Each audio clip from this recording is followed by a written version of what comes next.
I'll call this public meeting to order. It is 6:04 p.m. Just before we get started, I just want to explain a little bit about the run of show for tonight. First of all, anybody who's here that wishes to speak, you will be given the opportunity to speak. You will have a hard 3 minutes. We should be able to put a timer up so you can track your own time. I would ask that you police yourself on that. But if we have to cut you off, ask you to move on, we will do that. Part of the reason for that is that we both, A, want to make sure that everybody who wants to be able to speak has that opportunity. The other thing with this tonight is that Midvale City, once this council voted to put the bond on the ballot, the city has to be neutral on that. So if we are allowing one side that is for or against to take more or less time in individual matters, that could make it appear that we are preferencing one side or another. So again, hard 3 minutes, just so everybody knows it's nothing personal. We just have a lot to get through. The other thing I want to mention is that when any community does a GO bond, like we are, this is a state mandated public meeting. We have to do this per state law. No decisions are being made tonight. At this point, there is an election. It is up to voters on what happens. Back in October, we had a public hearing where the council, where it was open for the public to come and give comment about whether or not we went into this GO bond process. But again, now that we have, officially as a city, we are neutral and no decision is being made.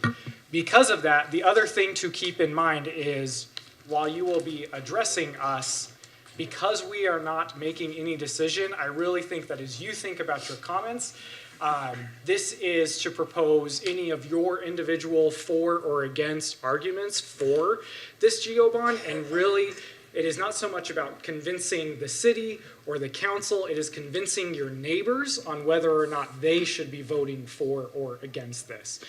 Again, because there is no decision being made tonight, and this is up for an election. The other thing I want to mention is this is a public comment period. This is not a Q&A. So as you come up again, you are there. I know that there are a lot of questions out there.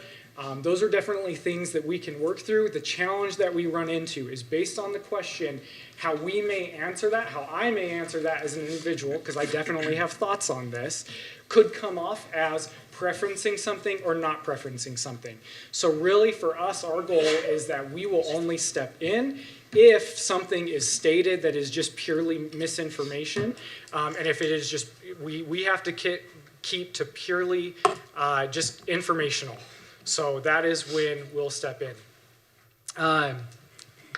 I just have notes here. I want to make sure for the council, this is scheduled from 6 to 7. If, let's say, by 6:30 we are done with all public comments that are here, we will continue to wait here until 7 in case somebody comes in at 6:55, 6:58, or right at 7 who wishes to comment.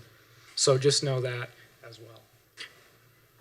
And otherwise, we'll continue through as long as we have people. Yeah, and we'll continue through as long as we have people. Otherwise, I'm going to hand it over to our city manager, Matt Dahl. There will be a brief presentation just about the GO bond, what is being proposed in that, and then we will open it up to public comment.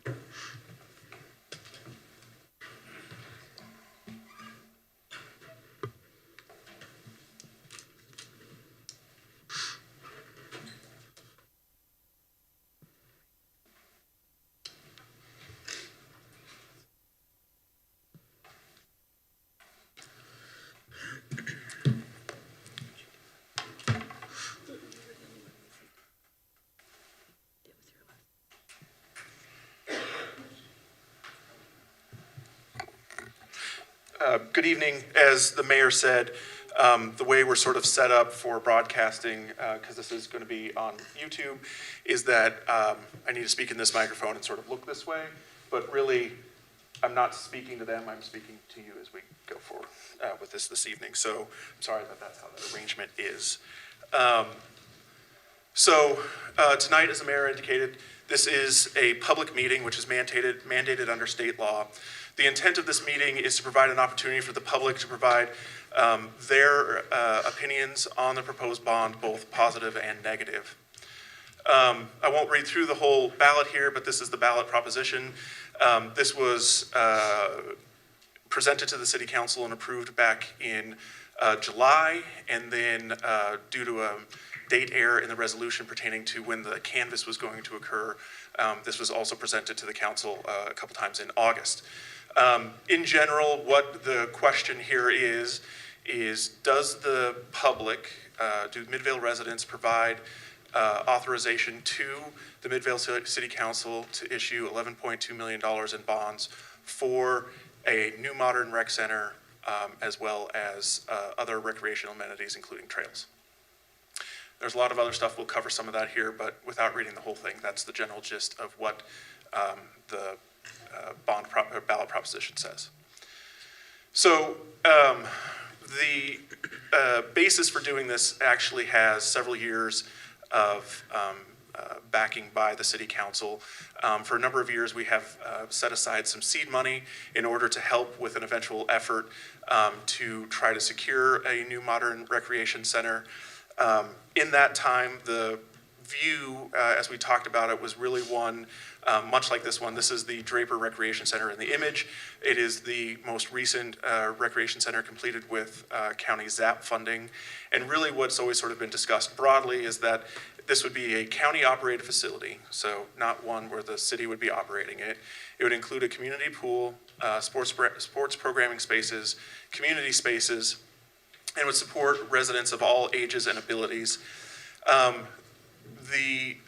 While this building, which was completed a couple of years ago, was less than $45 million to construct, as we look at what inflation has done for construction costs and the fact that we're still a few years out from when shovels would go into the ground, we're estimating that the total cost for this project would be about $45 million. In a similar vein, over the last couple of years, the City Council has identified active transportation as being one of its goals, and talking about trails of varying types. And through that, we have gone through a variety of planning processes, including participating in the Mid-Valley Active Transportation Plan. We have done the Canal Trail Plan and other transportation plans that have identified a number of different trails, and we're in a phase of trying to figure out how to fund those projects.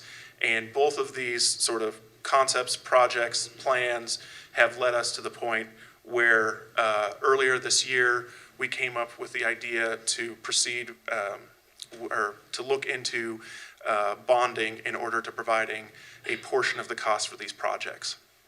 In the spring, we had a community survey that went out that had over 500 participants in it, which is good for us as far as participation. We had focus groups. We did community outreach, including an open house and other events during that time frame, where we were able to get some community feedback on both whether a rec center is a good idea and then also the funding mechanisms for it. In July, we had both a discussion on the bond election as well as the approval, which occurred on July 18th to move forward with it. In August, as I mentioned before, we had two public meetings, one a discussion and then the approval on August 8th of an amendment to the special bond election resolution, because in that case it was because I said that the canvass date was the 5th instead of the 6th, so we had to change that. In September, the City Council approved the argument in support of the bond, which would go on the voter information pamphlet. And then on October 3rd, there was a public hearing that was noticed as required under state law. And then on October 30th, the voter information pamphlet was distributed. Today is the state mandated public meeting, and then the election is next week, and the election canvass is on December 6th. As I mentioned before, we had done some survey work, and so just how we move forward with this process was that there, of the respondents, a large majority indicated that they were interested in the new rec center. There was support for a centralized location around Union Park, and the feelings were that the funding solution, as described at the time, having to do with potential for a bond, was also shown to be high, which led to the council making decisions. In general, what we're talking about here is sort of two parts as envisioned and referenced in the voter information pamphlet. The first is of the 11.2 million, $10 million of it would go towards partially funding the cost of a potential rec center, with the remainder of the funding requiring the city to go out and find funding partners for those projects. We've identified ZAP funding as being one of those sources, but we will look for whatever funding we can to come up with the difference in that cost. So that's the first part. The second part, the $1.2 million, is intended to cover trail projects that were identified in the Mid-Valley Active Transportation Plan, which was a project that took place from 2019 into 2021, and during which we participated with several other communities. There was online participation in sort of that planning process, and that ended up being the basis for some other regional plans, including UTA plans for where trails need to be located. In 2022, the staff approached the council in order to approve our participation in a grant for federal funding, and as part of the RISE grant, that RISE grant identified 4 projects. We received $4.8 million in federal funding, and that 4.8 required us to match with 1.2 million. If the bond is approved, we can use up to $1.2 million for that match. If the bond is not approved, we still have a commitment as part of our participation in that project to fund $1.2 million, and so likely that would come from our capital improvement program. Just real quick on the financial impact. Again, this is in the voter information pamphlet, but in quick, 2 things really. The first is that the property taxes associated with this bond will only increase if the proposed bonds are issued by the city. So if the bond is approved, but we are unable to secure sufficient funding to build a rec center for the community, then we have the option of not actually moving forward with issuing that $10 million worth of bonds. So it's possible in a scenario that we only do $1.2 million worth of bonding for the trails, and that the reason I bring that up is as we talk about what the property tax impacts are potentially going to be, those are just based off of if we bonded for the full $11.2 million with a 30-year term on those bonds. If we were to, and we hope we're successful in that way,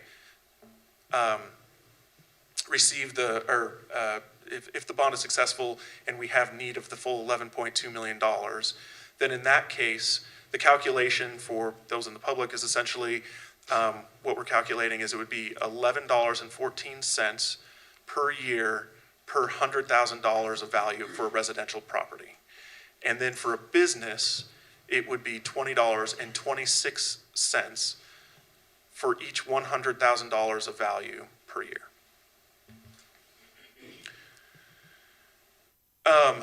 There's a few more things that we want to say on the trails. I'm actually going to have Vendeline come up and discuss, the planning director come up and discuss a few more things on the trails, but just a couple of questions that have come up from members of the community. This is not all of the questions, but it is, hopefully we'll capture some of the ideas in there.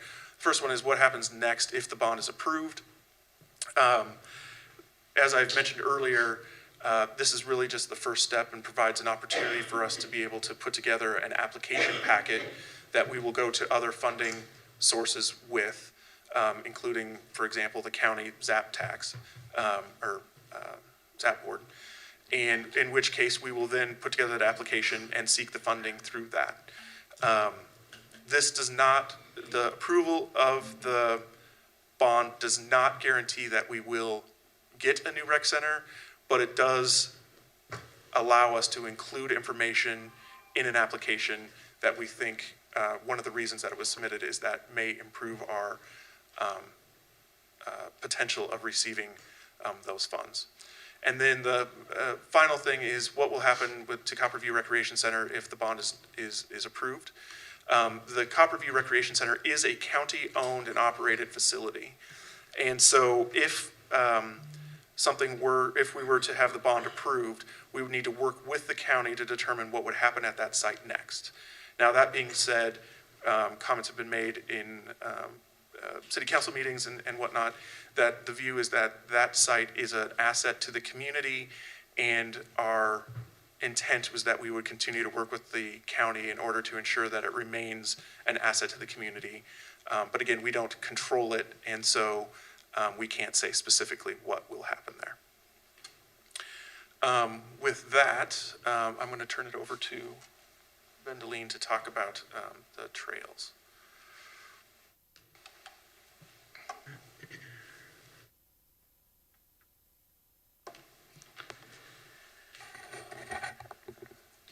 As Matt Dahl already mentioned, the projects that are in the RAISE grant, for which the bond could jump in for the local match, have all been vetted pretty thoroughly.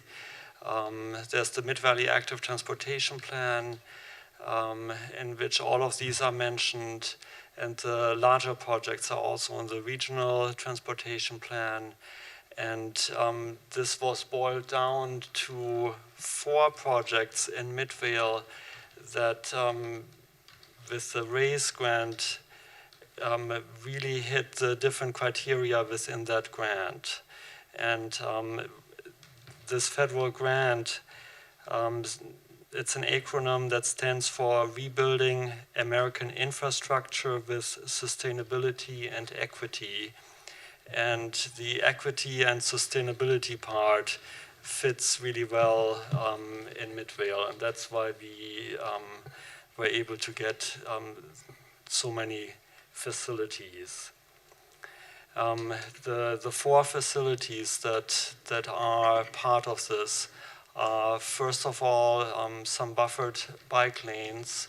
You can see on the map here the pinkish line on Cottonwood Street, that's tagged for a buffered bike lane. And you may have seen some of these in the Salt Lake Valley and in other locations.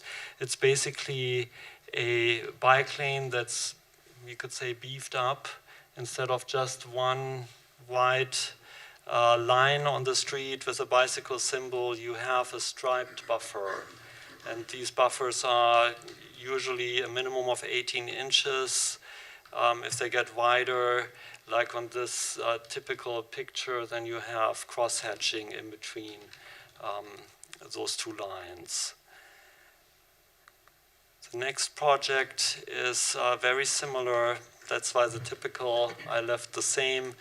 It's a buffered bike lane that would reach from our boundary with Murray City down to Center Street, and that would all be along Main Street, Holden Street, and 700 West. And as was also provided in the bond, the local matches all add up to the $1 million. The third project is the Center Street protected bike lane. That's, you could say, the crown jewel. It's a project that's a lot more capital intensive. It would put the bicycle facility between behind a solid buffer. On the images you can see it's usually a curb. Then you may have a park strip, and there's different ways how these facilities can work. You can have basically a trail where you have opposing directions all in one facility, or you could have them be on each side of the street where the cyclists just goes in one direction. And the design on this isn't really figured out yet. There's quite a bit of leeway with the federal money. The fourth project here is a connection from Maple Street to the Fort Union track station. If you have a mental image of this area, it's currently really impossible to reach the track station from the south. If you try to walk or even by vehicle, you always have to go around the block, either to the east or to the west. And so it makes the track station less valuable. And this particular project is on the application for the federal money. It's shown, as you can see here, the pink line again, as making use of infrastructure that's currently there. There's what looks like a right-of-way. It's a long cul-de-sac that is currently fenced off. I double-checked that earlier today. So the project envisions to turn this into a walking path. Of course, there can possibly be other solutions to the problem of getting pedestrians from the southern area of the track station to the track station. So these are the four projects, and again, this relates to the bond because the federal money requires a local match, and a portion of the bond would be the money that Midvale would be using to make use for the local match.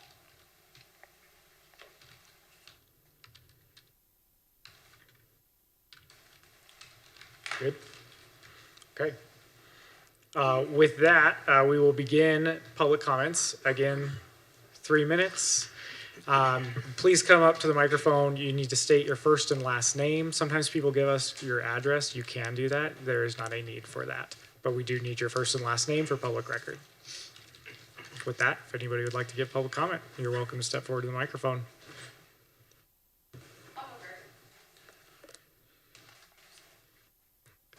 Get the little one out of here.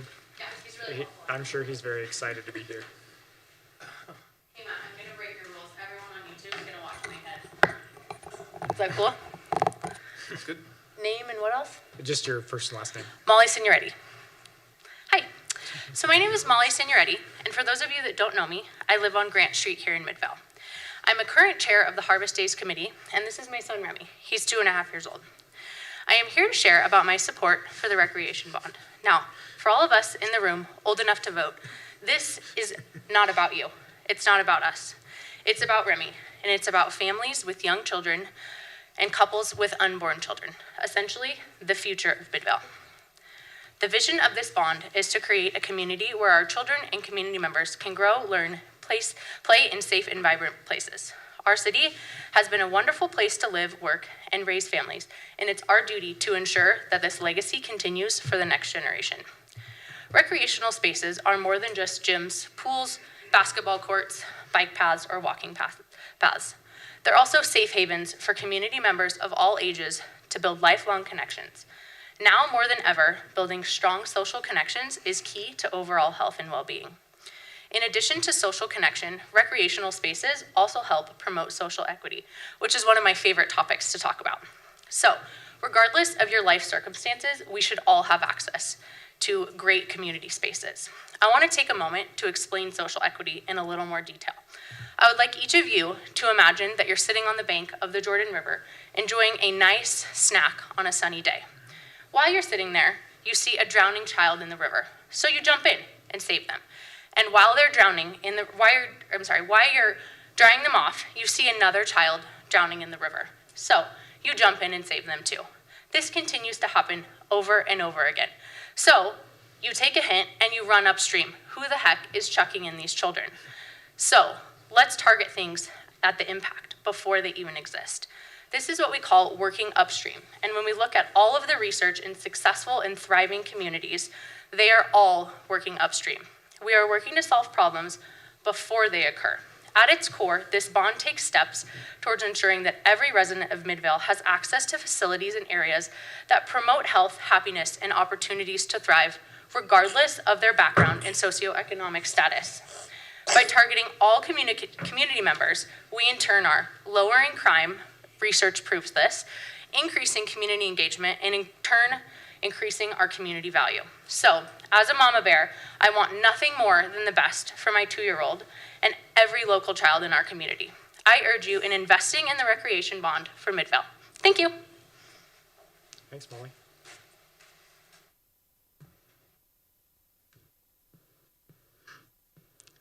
We can sit here till 7. It could be a lot of fun.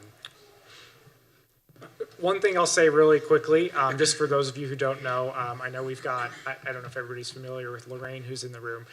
For those of you who live by the Maple Street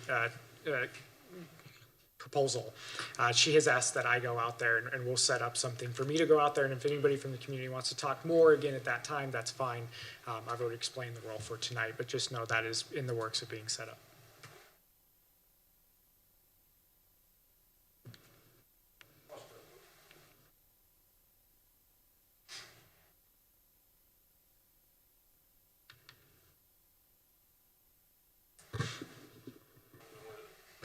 Follow suit with their microphone? You can really, whatever makes that? most sense to you is fine. Okay. Just state your name and that's all we ask for, and stick with 3 minutes. All right, my name is Chuck Blattner. Everything costs money, and so that's where my comments are tonight. I'm not necessarily for or against. I couldn't say I'm an expert on this at all. But what I thought of today is I stopped at Smith and Edwards because I needed some new T-shirts, and I'm sorry, I'm not very experienced at this.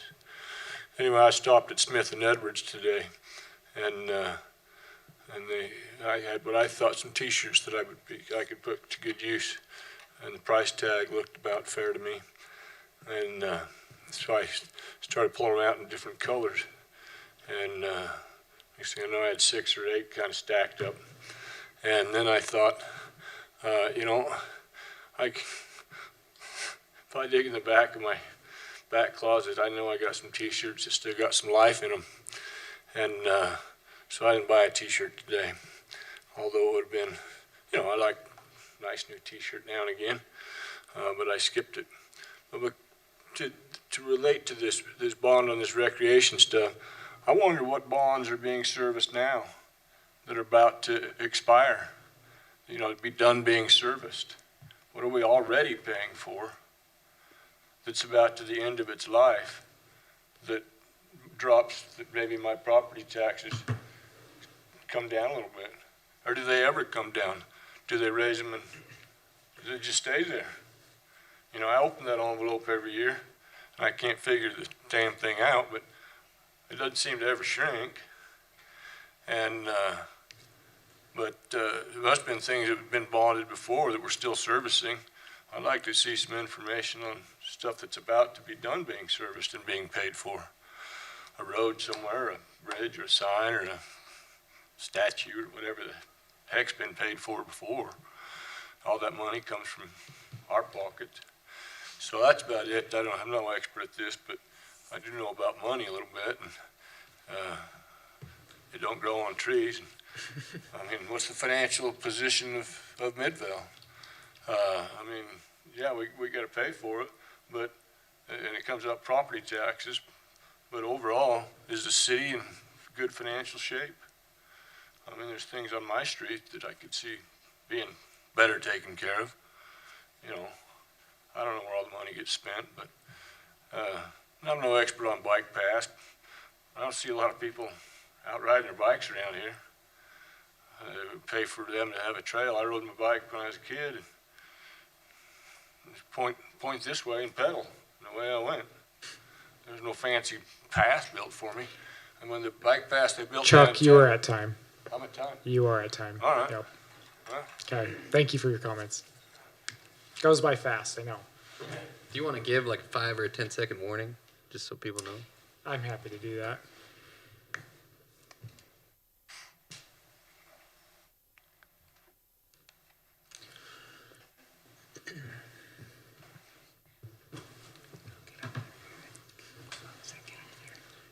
we don't bite. We're here to listen to you. So I'd ask if you have thoughts, please. I mean, this is what we're here for. Lauren Butler, 7500 South and 70 West. I am not talking to you. Sorry. I'm talking to you and to whoever else is out there, maybe, who actually are listening to this meeting, because I know very few people ever really listen to it. A little while ago, Mr. Gettle once said that nobody comes to meetings because they don't believe that we're ever being heard. I'd like to tell you why I oppose this rec bond. I've lived here ever since I was married, and they've talked about a recreation center forever, but when I first came, they had swimming pools in schools and in the park. They took them away. They took away ballparks, basketball. They took away the swimming pools. The swimming pools are the responsibility of the schools to put them back in the swimming pools in the schools. The school's not going to do it. This bond, if it comes, they won't apply for it until 2025. For 20 years, we've been waiting for a recreation center. I feel bad, especially for the one that had her little one here. He'll be 20 by the time it even gets taken care of. Anyway, that's how I feel, and I think there's a lot of them that do. So I would think for anybody that may be listening, or any of you, if you really think about what we were doing, if we actually pass this bond, we will be raising our own taxes that will never go back down. We will probably not have a whole lot of confidence in certain people because things were added to this bond that we had no clue was being added to it, that's affected lives that have been pretty safe for a very long time. And I know that going forward, the Transit Authority and the TOD have one point in mind, and that is to get as many people next to the tracks line so that they won't use it. I mean, so that they're supposed to use it, but so that it's always high density. And we're in a perfect place that if we get tired of what they're doing, hopefully we will sell our property and then developers can come in and accomplish their goals. So I urge you, please, not to vote for this bond. Thank you. Thank you, Lauren.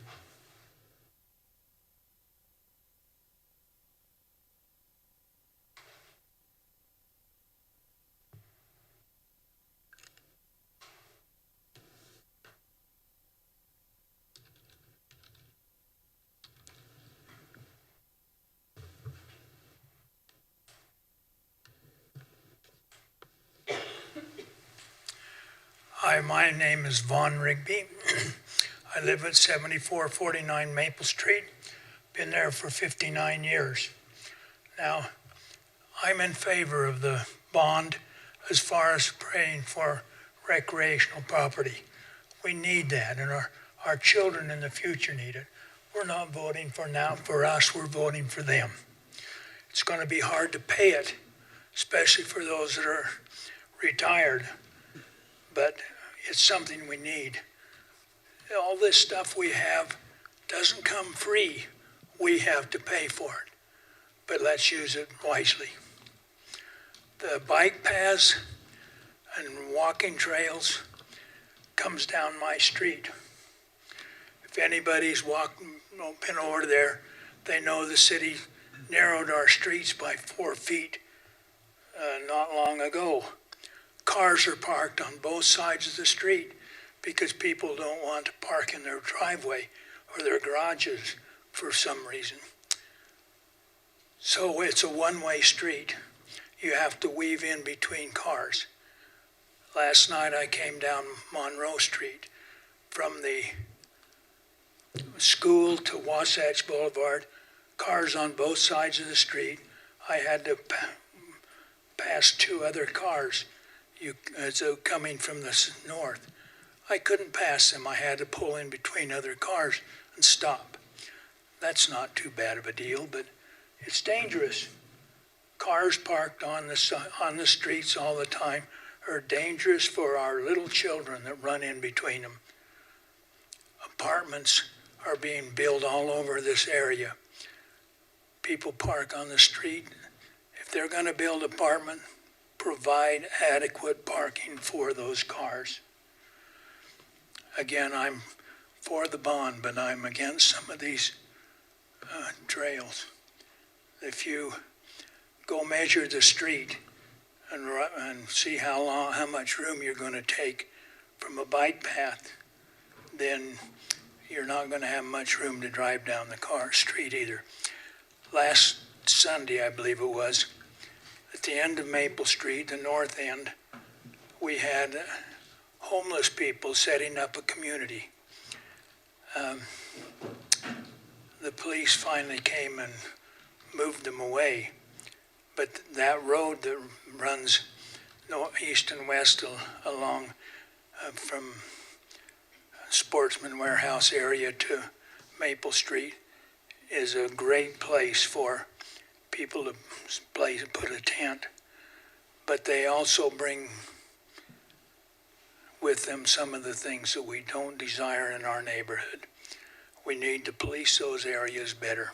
Vaughn, that is time, and Thank you I very didn't much. follow Councilmember Sperry's request of giving a heads up, so I apologize.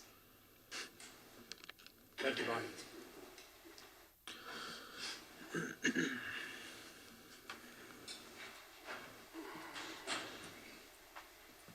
Howard Graham. I kind of agree with Vaughn. I live on Maples too. We got enough foot traffic. People hopping fences from the apartments, from tracks, just a bunch of drugs. People looking in our cars, in our backyards, going to our doors, ringing them and trying to break in. We don't need that. If you're gonna put a path, great. Put it one lane and walls on the apartment side so they can't hop that. Make it a corridor where no one can come in or out from the outside of the corridor. As far as the other bonds, I don't have kids, but I'm paying taxes for schools and everything else, right? I'm never gonna benefit this. My neighbors are all older people. We already pay enough taxes. You have all these apartments being built. Why don't those people start paying more taxes than what we're paying? And we want to conserve water, but yet we keep building all these multi-unit apartments because what, it's attractive? No, it's not. I say it's garbage, point blank. You know, if we vote for it, against it, I voted against tracks, and they push tracks down our throat. I guess the state and UTA does whatever they want, regardless of what we, the people, decide to. That's it. Thank you, Howard.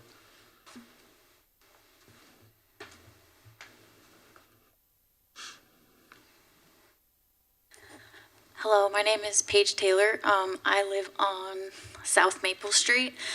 I'm here against that bond of that walking path. Like some of my fellow neighbors have said, we've had multiple homeless down our street. I've lived here for half of my life after we moved here from Long Beach, California to better our lives, get away from kind of the ghetto areas. We've had no issues really with break-ins, but I know as soon as you put that bike path in, all the homeless are going to camp out there. I already see all of that on the tracks already as it is, and they're already camping there. They already had one at the end of our street. That's just going to raise crime in our area. It's going to bring our property down as well, and we're going to have to pay more property taxes. I don't know if you guys have passed the gas stations by the tracks. There's all sorts of drugged out people over there. I don't want to bring that into my neighborhood, especially since I'm 22 years old. I haven't had a kid yet. I want to raise my kid in a nice area, not that's covered with homeless and people who are snacked out on drugs. So I really would appreciate if you guys don't pass the bond on that area. Thank you. Thank you, Paige.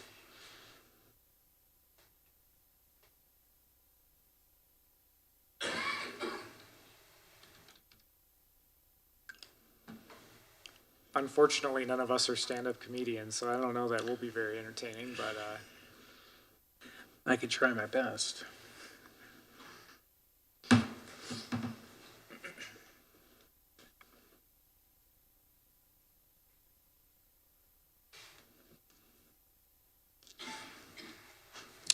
Tufui Taukeaho. First time being at a meeting, and it's been very enlightening. I haven't decided what I want to do on the bond, but I came here to get an idea what the conversation was going to be about. So I really appreciate all the information that's given by fellow neighbors and whatnot. It makes me realize that that is a good question about, do we have other bonds out there, and what kind of money is being generated in the city, and what other debts that we have. I personally don't mind going to Murray City and using their facilities. I don't feel like everybody needs a new pair of shoes. We can go to the next city over and use their facilities. I will say that for the bond, I think it'd be a great thing to have one here, for the fact that my background is in exercise science, so I think it's important for people to take care of their health. But I can see myself at this moment being neutral for it, and that just makes me realize that we got to make sure that our elected officials do what they say that they're going to do, and not to hide anything from the people that live in the actual city.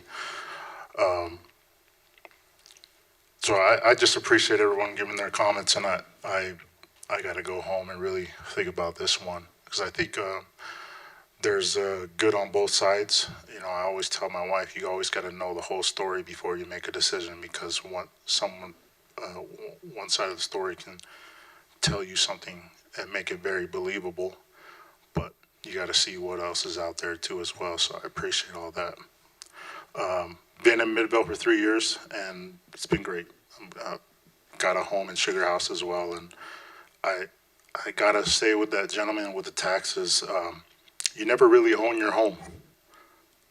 Someone else has a hand in your home until you actually sell it again.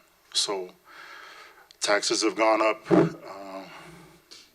since the 3 years that we've lived here, and you know, actually looking at the itemization, that everything that we pay for, is it something that we also want to pay another thing for, which, you know, I don't know. And just like this gentleman said, sometimes you vote on something, but people go ahead and make the vote for you. So who knows if our vote is actually going to count, but it does make a difference to show that we aren't just going to let people make a decision without reading the facts and putting our input in. Thank you, Tufoi. By the way, just because mentioned reading up more, we do have, one of these should have been delivered to your house in the mail, but if you didn't get that for any reason, we have these outside, and they're the voter information pamphlet, so I encourage you to pick one of those up and take it home with you if you need it. And Mayor, can we just clarify with the last speaker, you know, the bond that's on the ballot this year, if it fails, you know, that's the end of the bond. You know, it's not something that if the voters in Midvale vote it down, that we can really do anything about that. We've made a conscious decision to allow Midvale voters to make that decision, whether they want the money to go to that or not. So a no answer would be a resounding answer that we need to hear.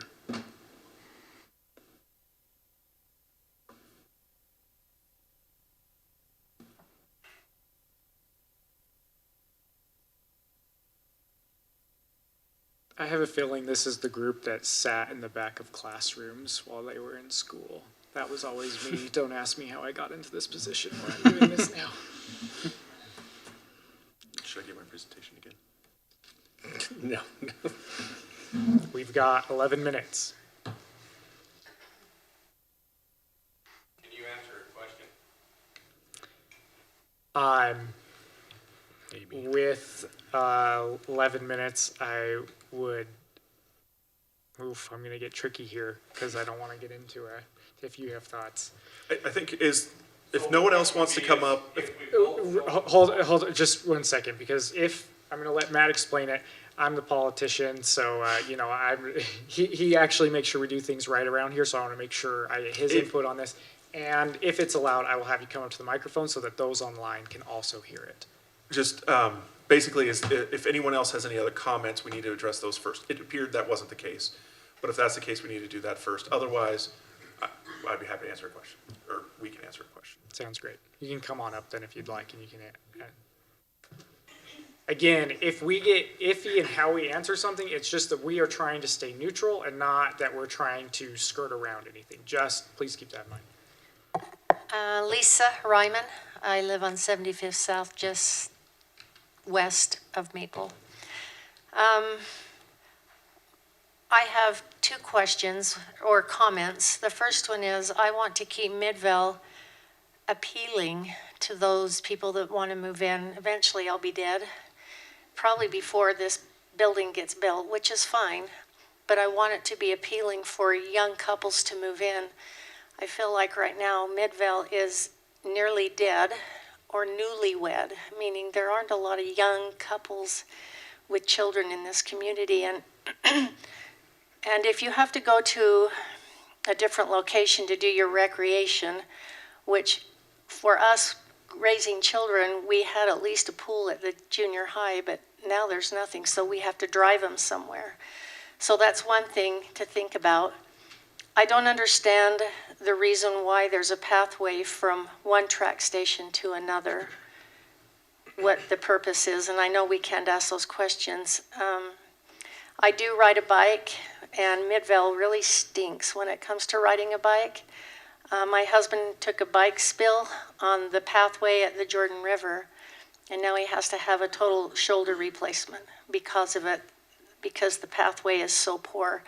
So by adding these walkways and bike trails where you're building them, it's right in the middle of the city where all the traffic is, and it's scary to ride a bike in the middle of this city.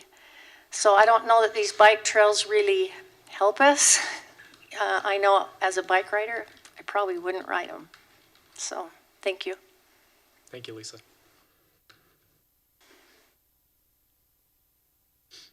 Going once for other comments, otherwise I'll let Howard come and ask his question. Twice.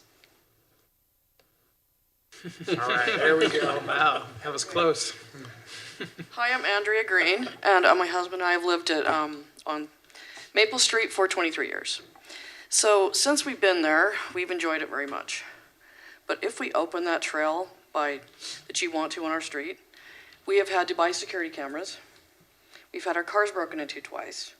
We've had to scare off nefarious activities there. And we also deal with a lot of people that are taking their stuff down there that they've probably stolen and thrown it over the fence. So, is that for bikes and strollers and children, or is it for them to just get on our street easier? That's the question. So we invite you to come down and check it out. Thank you. Oh, I'm looking forward to it. Just one thing I want to add. It's shocking to me, but how common it is that our residents don't actually know that all of, like myself, your mayor, and your council members, we all live in Midvale. We are Midvale residents, and so I want to clarify that. But as I've told folks, like I live by Midvale Middle School. We see our own weird issues because of that, but I don't live where you live, right? It's not too far away, but I don't live right there, and that's why I want to make sure I get out there, and so I can see that, which we will get scheduled. Going once, going twice, trying to see if anybody's like trying to stand up. Come on up, Howard. So when you say you're going to walk that path, Just again, I want to make sure that anybody online can hear you. Howard Graham again. So when you say you're going to walk this path, when are you going to do that? And are the residents that live on that street going to be able to walk that with you, or is that just going to be you and the project developer? No, so that's the intent. I don't know if Lorraine knows, if everybody knows Lorraine in here, but Lorraine reached out to me yesterday and asked to get that scheduled. I'm having my assistant get that scheduled. I asked Lorraine, I can ask somebody else if needed, to say, can you coordinate with the surrounding neighborhood so that you all know about it and can come to that. The intent is not just for me to be there in my own head, but to have you all, anybody who is able to be there as well. That's not scheduled yet. Again, the email that just came through yesterday. So as far as this path goes, is this funded by taxpayers to maintain it, clean it, or is it UTA? The graffiti aspect of that, the drug aspect, all that aspect. The city will have responsibility for maintenance on that. Just like they have responsibility to plow Maple Street when it snows and we're the last street to get plowed. And we get plowed in. We can't get out of our neighborhood. They don't see a street sweeper come down our streets to clean our gutters. But you're gonna have people clean that path. So if we vote no, no means no, right? You're not gonna come back door and say, oh, guess what? We're gonna do it anyways. Because it's UTA gonna give all this money in the federal government. No means no, right? If we vote no, it's no. We're not gonna get backdoored on it and say, oh, guess what? We had to do this. I can answer this. I'm looking at you because it was mentioned in your presentation. So, the short answer to it is that what you're voting on is the funding for this project. We had already received the federal funding that would be matched for this particular trail, and a commitment is made that we have to come up with $1.2 million for these trails as a matching funds. If the bond is not approved, then we are still committed to providing $1.2 million to that project from the CIP or some other source of city funding. Now, there is an opportunity for us to go through and work with the state, who's the lead on these projects, to look at design and some other factors like that. But by voting no on this, it's simply saying that we're not going to use the bond as the source of funding for these projects. And I think it should be noted, as elected officials, if we all get voted out tomorrow, you get 5 new people in, they're not here to see this, and they're like, we like it, right? So we could all be like, okay, we hear you loud and clear, the bond doesn't pass, whatever. You get 5 new people up here, and they could be like, we didn't hear it, we don't care, right? So that's what, it's hard to say like forever, no means no.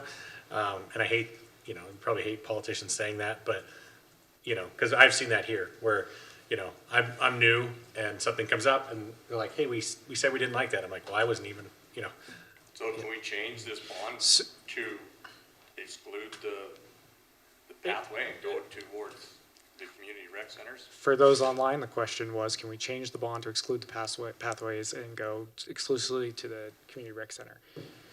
I can also try to answer that, but.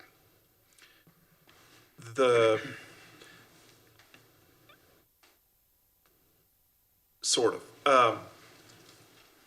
The bond language says, can we use $11.2 million for a rec center and trails?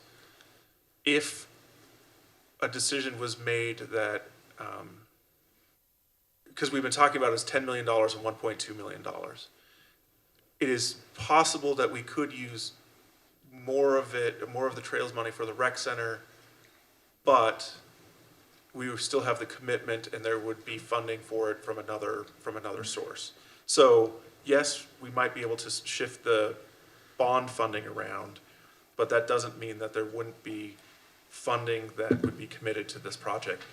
The best way that we can work to improve it would be through working with the state on the design of the project. Somebody can tell me to shut up if I speak out of turn here. One of the challenges that we run into on this is UTA owns that land, and UTA and the state have said that is a priority. So we are, with this bond, contributing towards it. We have told them we will contribute towards it. The only way that I'm aware of to fully back out is if we just broke our contract fully and said we're not doing any of the 1.2, but Midvale still doesn't own that. And so if UTA came in and said, okay, well, they can still go and open that up. It is their land. And they have told us, they have shown that that is a priority for them. So with this, I'm going to get into a place where I speak out of turn.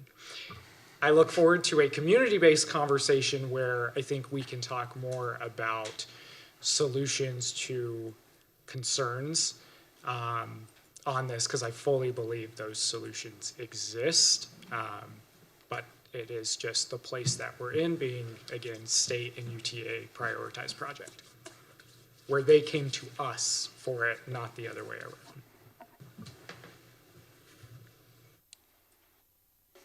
So what's it down, Bill?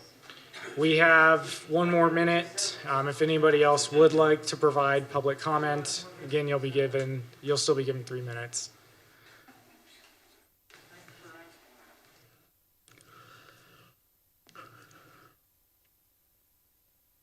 Going once. I shouldn't say that. It is technically 7 at this point. 30 more seconds if anybody has any last comments. Again, Lorraine, will you just raise your hand? Will you just raise your hand? Just in case anybody doesn't know Lorraine, connect with Lorraine, because I'll be communicating with Lorraine about when we'll get out there. And I'll invite, especially our council members that are more closely in that area as well. I mean, any of our... I live close. I would like to go, but Yeah. I ruptured my Achilles tendon, so I probably am not. We're not going to make you... I could try to scoot around, as long as there's no snow, probably, right? Yeah. And Mayor, this is in my district, Yeah. so I would. Yes, definitely I will like to make be sure there. that's communicated just as soon as we... This is close to my district, so I'd like to attend as well. Okay. Thank you, everyone. We are going to move into our regularly scheduled city council meeting. If you want to stick around, you are more than welcome to, but at this point, we are going to move on from this portion of the meeting.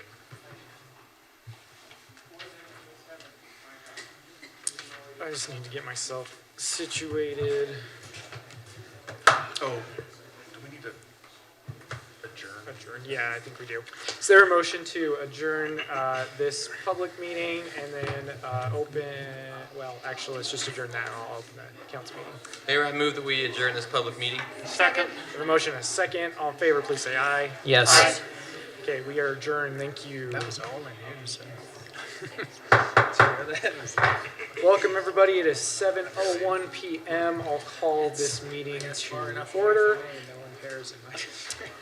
We are going to stand and do the pledge.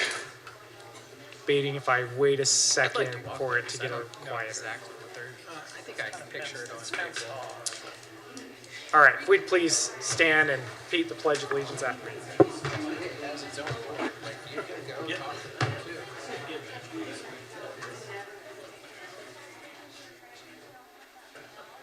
I pledge allegiance to the flag of the United States of America and to the republic for which it stands, one nation, under God, indivisible, with liberty and justice for all.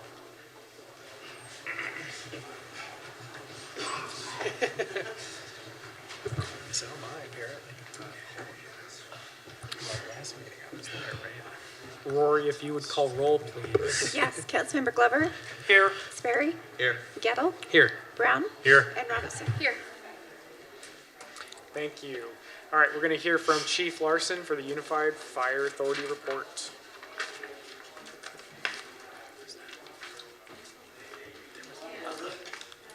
If you, Oh. You have to leave. that one's open. Are we able to close one? I think and we leave can the close this I one think and we leave can that close one. one and Open. leave one open now. Thank you. legally have to have one. You ready? Okay. Thank you, Mayor. Good evening, Mayor, Council. It's good to be with you tonight.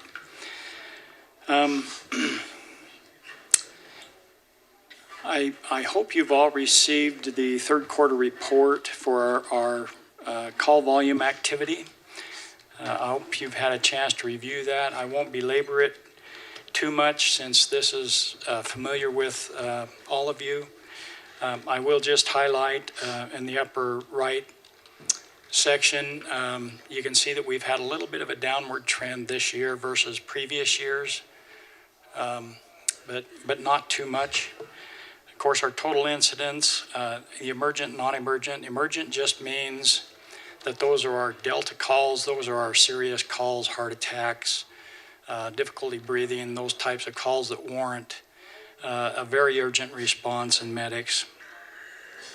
And then incoming units, you can see that for our trucks and our ambulance response, this in the lower left,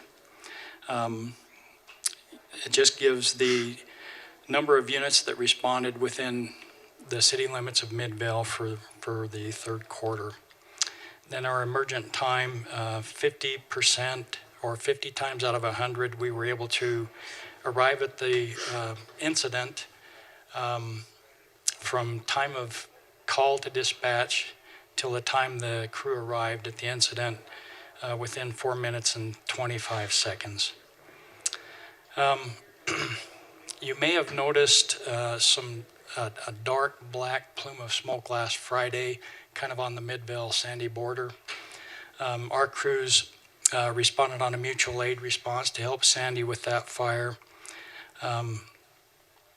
See, that was at 700 West and 8600 South at Superior Brick and Steel.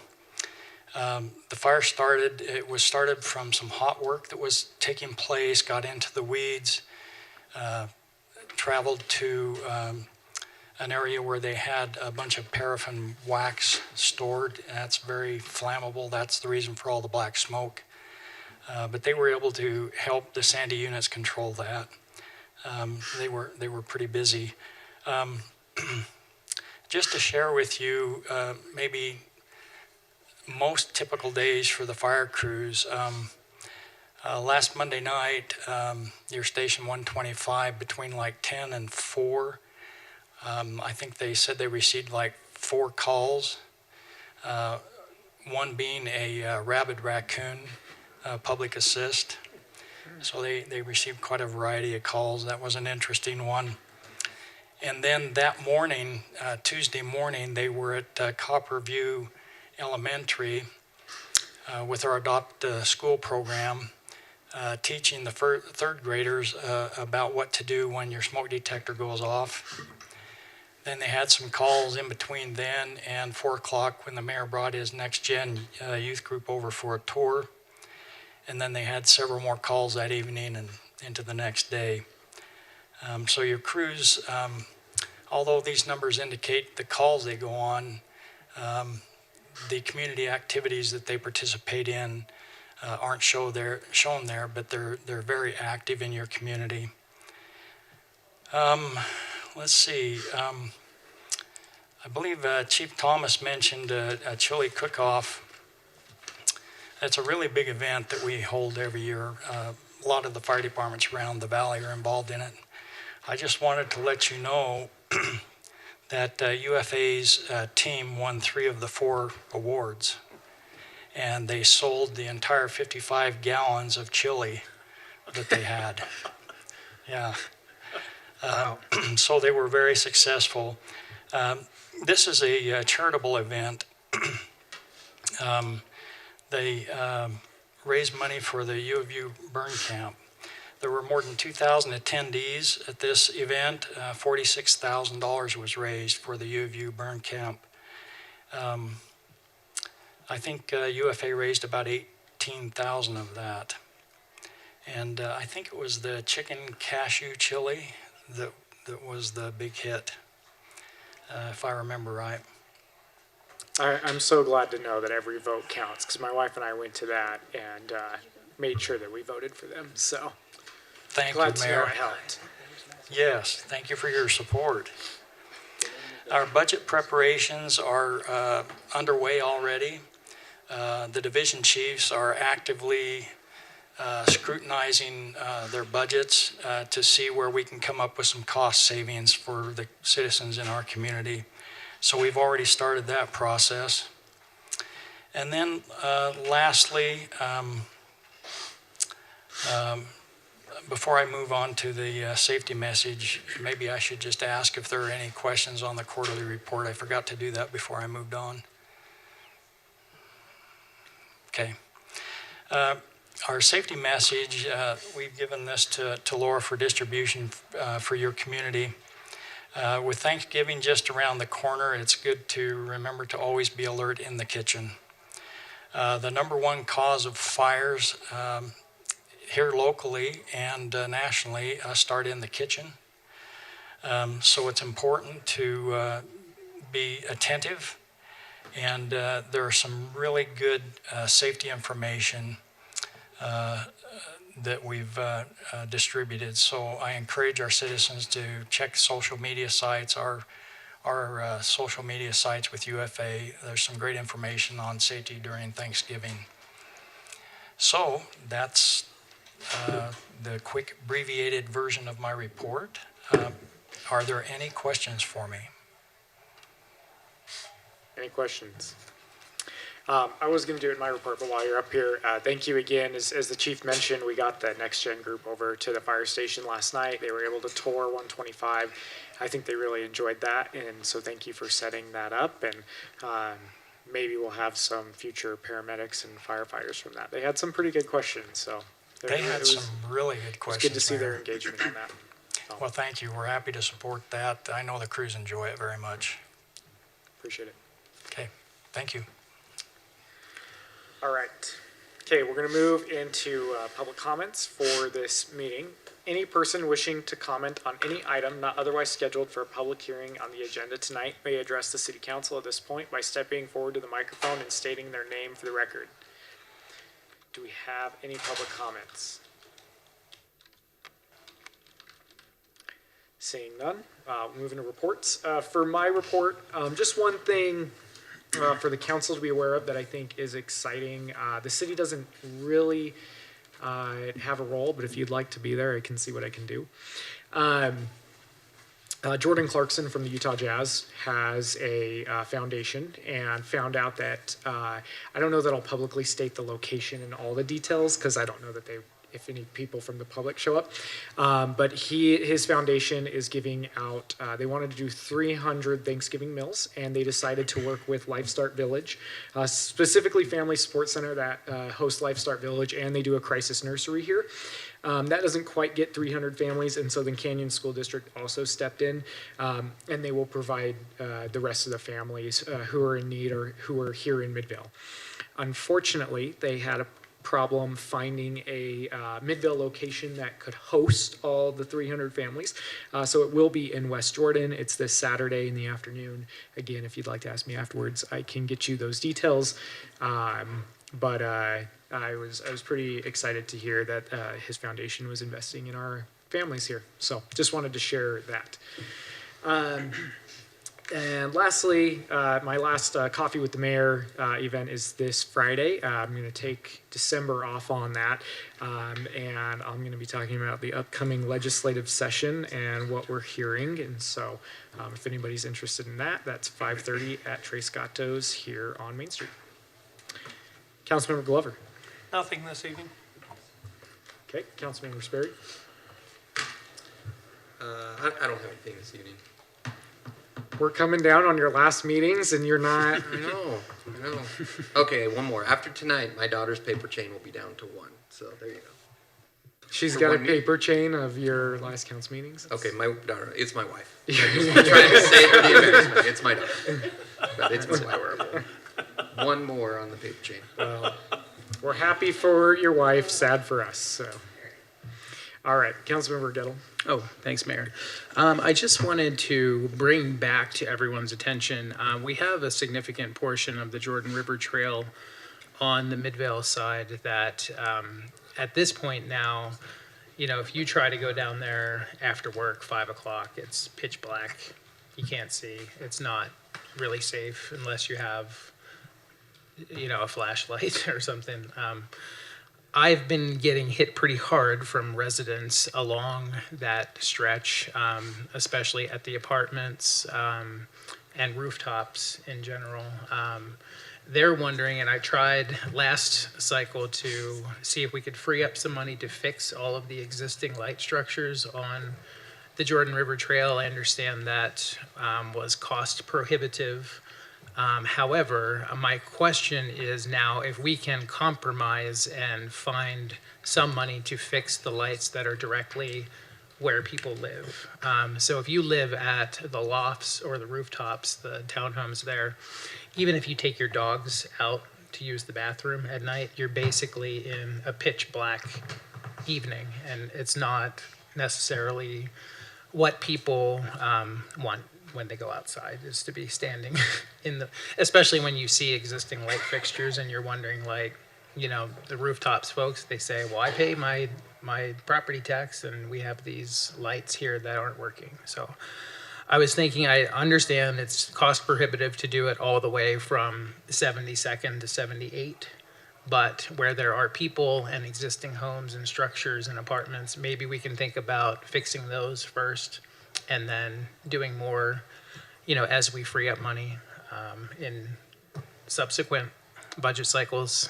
So I was hoping maybe We should bond for it. I mean, I got a question. So the light poles are there, they're just not working? They're there, they just, for some reason, they don't work. It doesn't look like they're damaged in some way that, wires were cut. It just looks like, they're not operational for one reason or another. And we're all looking at Jeremy at this point. Well, I'm curious. Well, what is that? I mean, isn't there like some program warranties or something that, and I don't know if they qualify for that or not. People do dig, I mean, I walk there a lot, so people dig a lot. I think they're looking for copper and wondering if there's copper wiring. People frequently steal the wire, and the last time we spent $16,000 to get them fixed, and it was stolen within a few weeks. So there needs to probably be look into either a solar type light that doesn't give out as much light, but might have something there without wire. Yeah. To where we're not, replacing $15,000 to $20,000 worth of wire every few months. And the other thing is there are lights on both sides. There seem to be, in my non-expert opinion, too many lights. Because there's one here and then there's one directly, and it just keeps going in like a zigzag. So, even if we fix a third of the lights, I mean, it would provide, exponentially more lighting than is already there.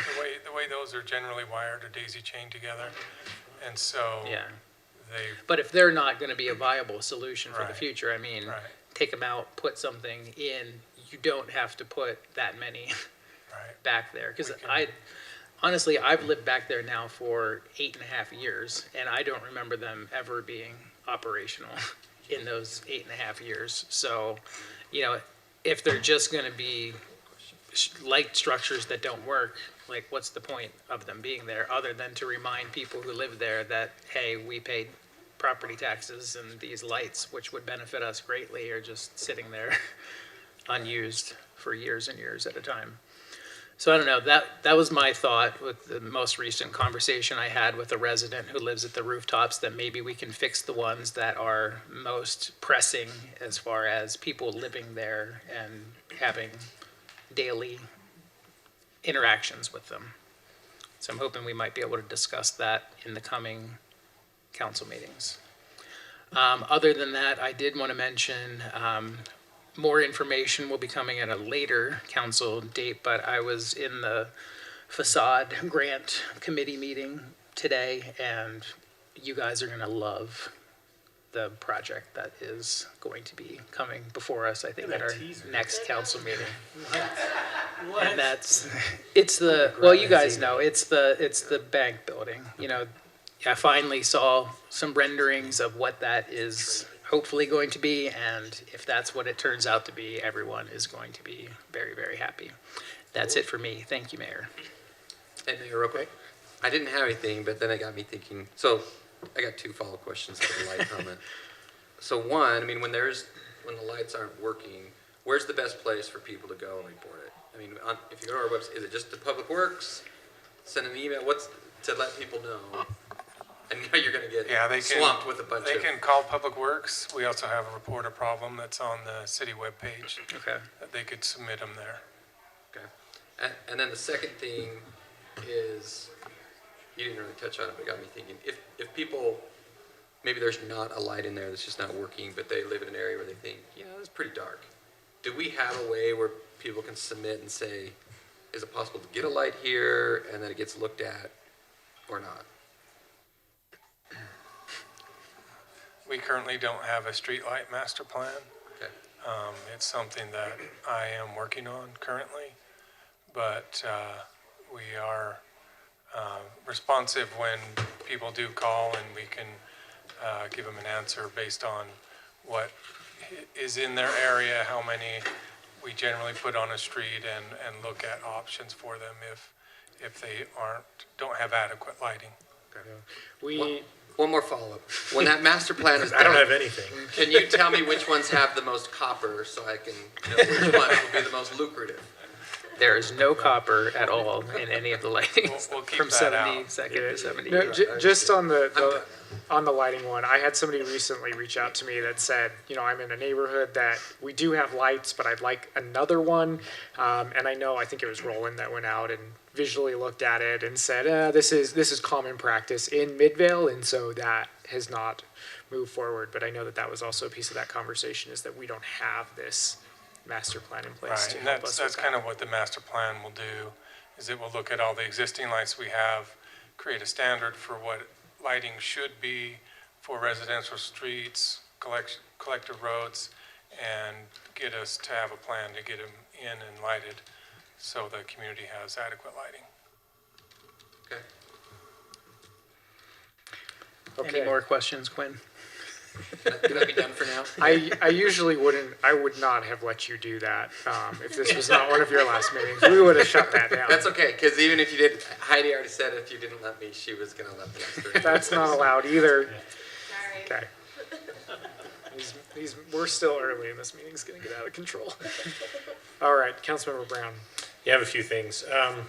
First, I had the coffee shop on State Street. There's like a kind of a drive-through coffee shop with a laundromat and car wash. There's sort of three things right there. And the owner was talking to me, and I think it wouldn't be bad for your coffee with the mayor situation to maybe look at some other local coffee places so they, feel like maybe other parts of the city can come. There's other local coffee places. That one in the wintertime would be hard because they don't have indoor seating, but in the spring or fall, that might be, you'd sit outside, it'd be right on State Street, but, they talked to me about it for a minute, and I was like, well, you should call the mayor. I think it recently sold, so I don't know if, what's going on, but just a thought to maybe think of some other opportunities. One thing, so this Jordan Clarkson Foundation is sort of a good example, I think, of some, I think, branding issues we kind of have in Midvale, because what'll happen is, this event will happen, it'll happen in West Jordan, KSL will probably run a report on it, it'll act like it's West Jordan, right? West Jordan, West Jordan, West Jordan, and we are obviously lacking in space to support something like this, right? Now, there's opportunities in the future, depending on the type of library we get, from the county, because I know that's on the docket for us to get a new library, but, not to say one way or the other, but maybe a fitness center could also hold that, right? Like you could, if there's basketball courts inside, it is something I've noticed that's here. We are very limited in facilities and capacity, and we sort of outsource a lot of our stuff unintentionally, right? This is outsourcing. So even though the benefits to our citizens, people don't know, right? They'll think, in fact, there could be citizens in Midvale that go, hey, why does West Jordan get this? It's like, well, actually, it's us, but from a branding perspective, I think that hurts us, right? So I think we need to, look at that and how could we, short term and long term, how can we not have that happen? Sort of again. This is because I talked with them. I mean, they called me a couple days ago and said we're trying to put this together. We just got this. Just a little bit more context on that. It's at a school in West Jordan, and so I guess it was Canyon School District was unable to accommodate it. They were in the process of working with Copperview Rec. At that time, I guess LifeStart has an individual on the board of Family Support Center somehow is connected with Jordan Clarkson's mom, so that's how this happened. And then the Jordan Clarkson Foundation already had a connection with West Jordan, and so instead of trying to essentially once Copperview became the second choice, but since they already had a relationship there, they just said, oh, we know we can do it. And so I do think everybody is disappointed that it was not able to. But if Copperview is sort of the option, it's not, it's in a weird spot. A lot of people don't necessarily prefer it, right? So, hopefully in the future we have more opportunities. It would be nice, when things, I always feel like that fire, everyone was like, that was in Midvale, but it wasn't in Midvale, right? It was in Sandy, but everyone texting me, oh, that Midvale fire. So that hits us, but then like this positive thing, we'll say West Jordan. So, it's an unfortunate thing I feel like we have, and I'm very excited. I'm glad we're doing it, And I appreciate that context, but it's still, you know, we need more space to support our community. That's a good example. And just generally, not speaking about the fitness center or anything along those lines, I've mentioned this in the past about the trails, and I think we should push on this and lean on it again, is from 7,500 to 7,200, Trax has space for a trail next to it. Not all of Trax in Midvale does. I think from like 75 to Center, they don't, right? But if we could really work and lean, because other cities do that. Draper, I think Sandy, you know, they run a bike trail next to Trax, right? Running it down Maple to me is like a good, you know, a good, better, best. Like it's like seems like we're punting, or you know, it's punting, right? Where the best option would be if you ran it next to Trax, next to Applewood. Applewood has a wall, right? And then you put another barrier between Trax and the trail. So I think if that's not an option, I think what we should project to the citizens is, you know, we want to do trails, maybe not. You know, there's room to talk about where they go and stuff like that, because I feel like, you know, a group left said this is a done deal and left sad, right? And I would feel that way, you know, if I lived on Maple. And unless it is a done deal, we should project that, like, let's find, you know, options, because I do think long-term, higher density, more crowds, it would make more sense to have it not on a narrow residential road, right? Like 7,500, Center, like all of those other areas make sense. So just thinking in the future, for trails, like, you know, let's try to lean it into UTA and say, hey, can we look at least this portion? Maybe it'll cost twice as much, but it is a little goofy compared to everything else. Like Center makes sense, right? Like, you know, people have been killed on Center, you know, or hit from biking and stuff. So getting people from Center to the Jordan River is a great trail, and that'll, you know, feed a lot of people. Just my thoughts. I don't know, and I'm not trying to say that in a support for or against the bond. I'm just not entirely sure where we are with that. You know, like, nope, this is the only place we can put the trailer or not, sort of thing. Yeah. That's it. Thank you. I'll just add quickly, because the coffee stuff is one that I've thought about it. Mostly it's just been about trying to have it be with consistency. Yeah. But I do think we've been doing this for a few years now. Again, we'll be off in December. I am interested in trying to, I like the State Street idea. I've thought of Rise and Grind, which is by Hillcrest and trying to hop around. So I'm trying to find a balance between consistency and hopping around. But I do want to try. And consistency and availability is hard, because you don't want people sort of chasing you, so to speak. Yeah. So anyway, thank you. Councilmember Robinson, and your comments better be for you and not Councilmember Sperry. In fact, use microphone. I'm actually just going to make this really quick. I just wanted to remind everybody that due to this special election, election day is the 21st. So please get your ballots in. That's all I have, Mayor. Thank you. And I'm going to add on that we use this fancy language called postmarked by Monday. The post office needs to have your ballot by Monday. Thanks, They I don't. told her to say that. If you don't get it into if your post office person doesn't pick it up on Monday, you need to drop it off in person at City Hall or come vote in person on Election Day. Thanks, Mayor. There you go. Thank you. All right. Our city manager is doing a great job of interacting with folks about the GO bond outside. So I'm going to let him continue to do that because it is important. And I'm going to look at Nate and say, Nate, do you have anything that you'd like to add in for the city manager report? He does not. Okay. I'm just looking because we do have right after consent, we have Matt. I'm comfortable if the council would like for one of us to go grab him, that is fine. I'm also comfortable if when we get to that, we move things around. I'd be happy to go grab him if you want. Okay. Why don't we just move it around? So when he gets through, He might be. Oh, he's coming. It looks like he's trying. All right, we still got the consent agenda, but we just have one item. Consider approval of October 17th, 2023 minutes. Is there? Mayor, I motion that we approve the consent agenda. Second. Okay, we have a motion and a second. Any discussion on that?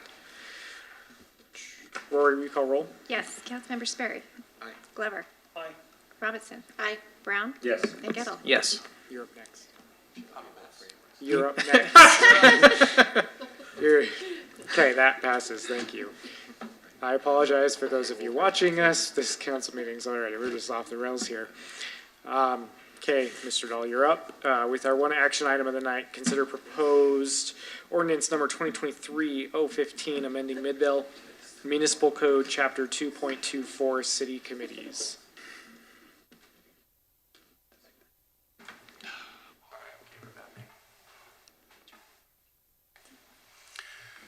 Good evening. Which item is this again? No, I'm kidding. Last week, last city council meeting, we came to you to talk about some changes that we wanted to make to Chapter 2.24 of the municipal code. Again, just as a quick reminder, the reason for this is that in the current code, when the city council wants to set up a committee, there is a bunch of requirements that are already set up in code that are not very flexible to meet the needs of different community groups. And so that's like going through and saying that everyone's term on a committee ends in December. It talks about how many terms that they can have. It basically is an inflexible tool.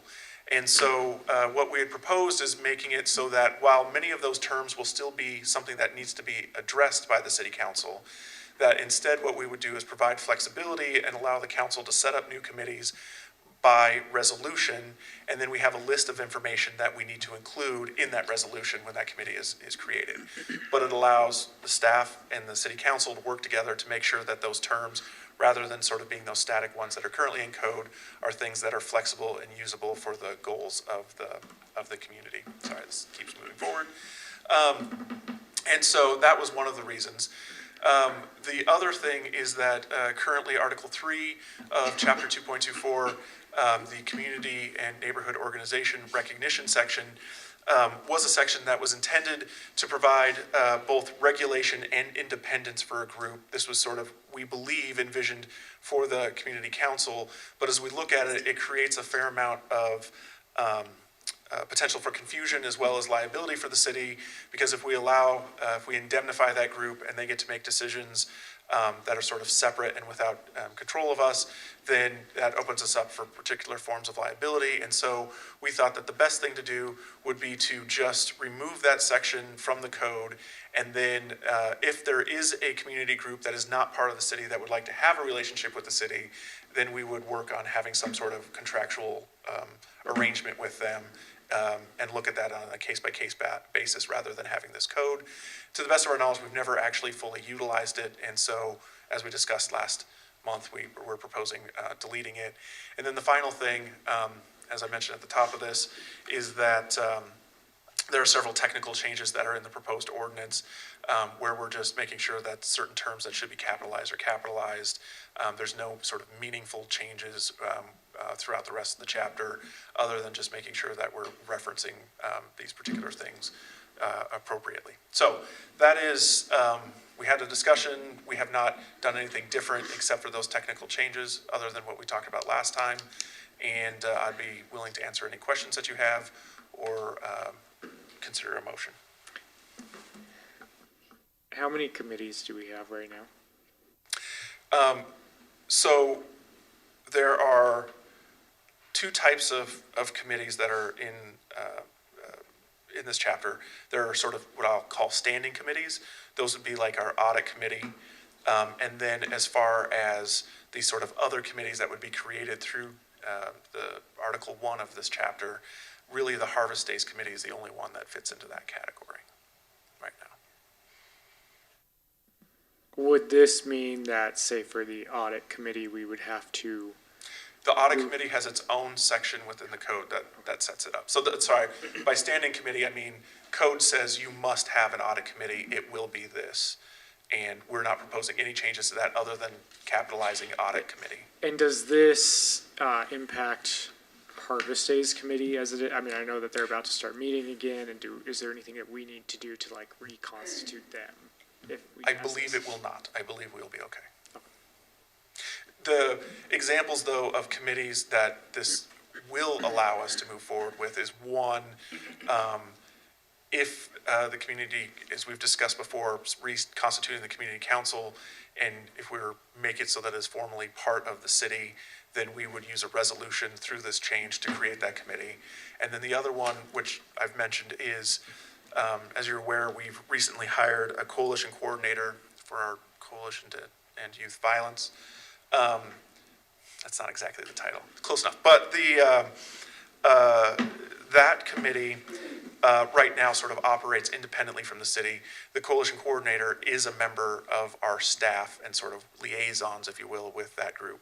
But we want to formalize that committee, come to you to request to formalize that committee as a formal city committee, and we would use the changes that are made in this code in order to facilitate that to happen. Thank you. Any other questions, comments from the council? Okay, I'd entertain a motion. Mayor, I move to adopt ordinance 2023-015, amending Midvale Municipal Code, Chapter 2.24, City Committees. Second. I have a motion and a second. Any discussion on that?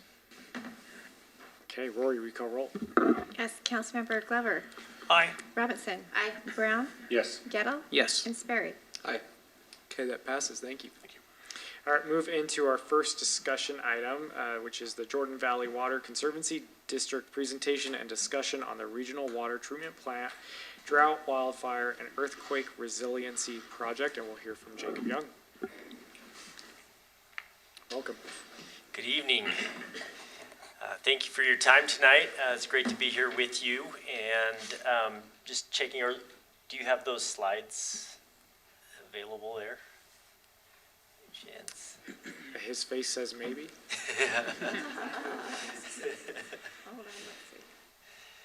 I apologize. You're good. We can wait a second.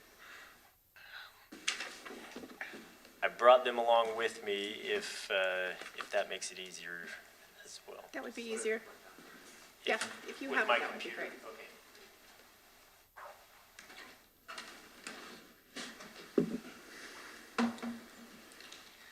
great. Sorry, I came early to try and make sure that was all arranged, but you guys had more pressing matters there, so.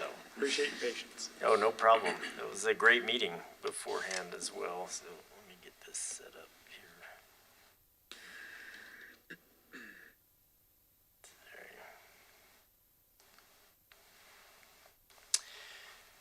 Okay, great. Thank you. My name is Jacob Young. I'm Deputy General Manager for Jordan Valley Water Conservancy District, and wanted to come tonight because we are seeking your feedback on our Jordan Valley Water Treatment Plant Drought, Wildfire, and Earthquake Resiliency Project. It's a mouthful, but also a very important project for us. And I wanted to just start briefly telling a little bit about our organization, then I'll tell you about the project, and then have a request for all of you and any of the Midvale City residents that we might have here with us today. Jordan Valley, our role, one of our primary missions is to bring the highest quality water possible here into the Salt Lake Valley. And then we treat that water to drinking water standards. And then we distribute it to what we refer to as member agencies. And those member agencies hold wholesale water purchase contracts with us. And then they provide the retail water service to the residents throughout the community. This is a map of the various member agencies that we serve within that valley. All in all, we provide the water for about 800,000 people here in the Salt Lake Valley. And Midvale City is one of those very important member agencies for us. And we provide about 50% of Midvale City's water supply through that wholesale water purchase agreement that we have.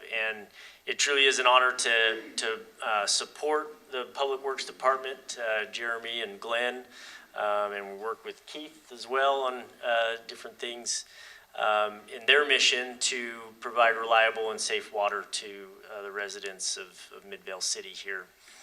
And so quickly getting into the project itself, A lot of people may not know, but a significant portion of the water that we drink here in the valley actually comes from the Provo River. So we have reservoirs up in the Hayuintas there, and then Jordanelle Reservoir, Deer Creek Reservoir, where we store that water. And then we call for that water, it gets sent down the Provo River, and we take at the mouth of Provo Canyon, we intercept that water, put it in a pipeline, pipe it into the valley here. And then we treat that water at the south end. There's a treatment plant, and it looks like I don't have a cursor. There is a treatment plant down in Harriman, and that's where this project is. It's at the Jordan Valley Water Treatment Plant. And just a little bit of history of the plant. It was originally built in 1971, and you can see it was at a capacity of 42 million gallons per day was the original plant capacity.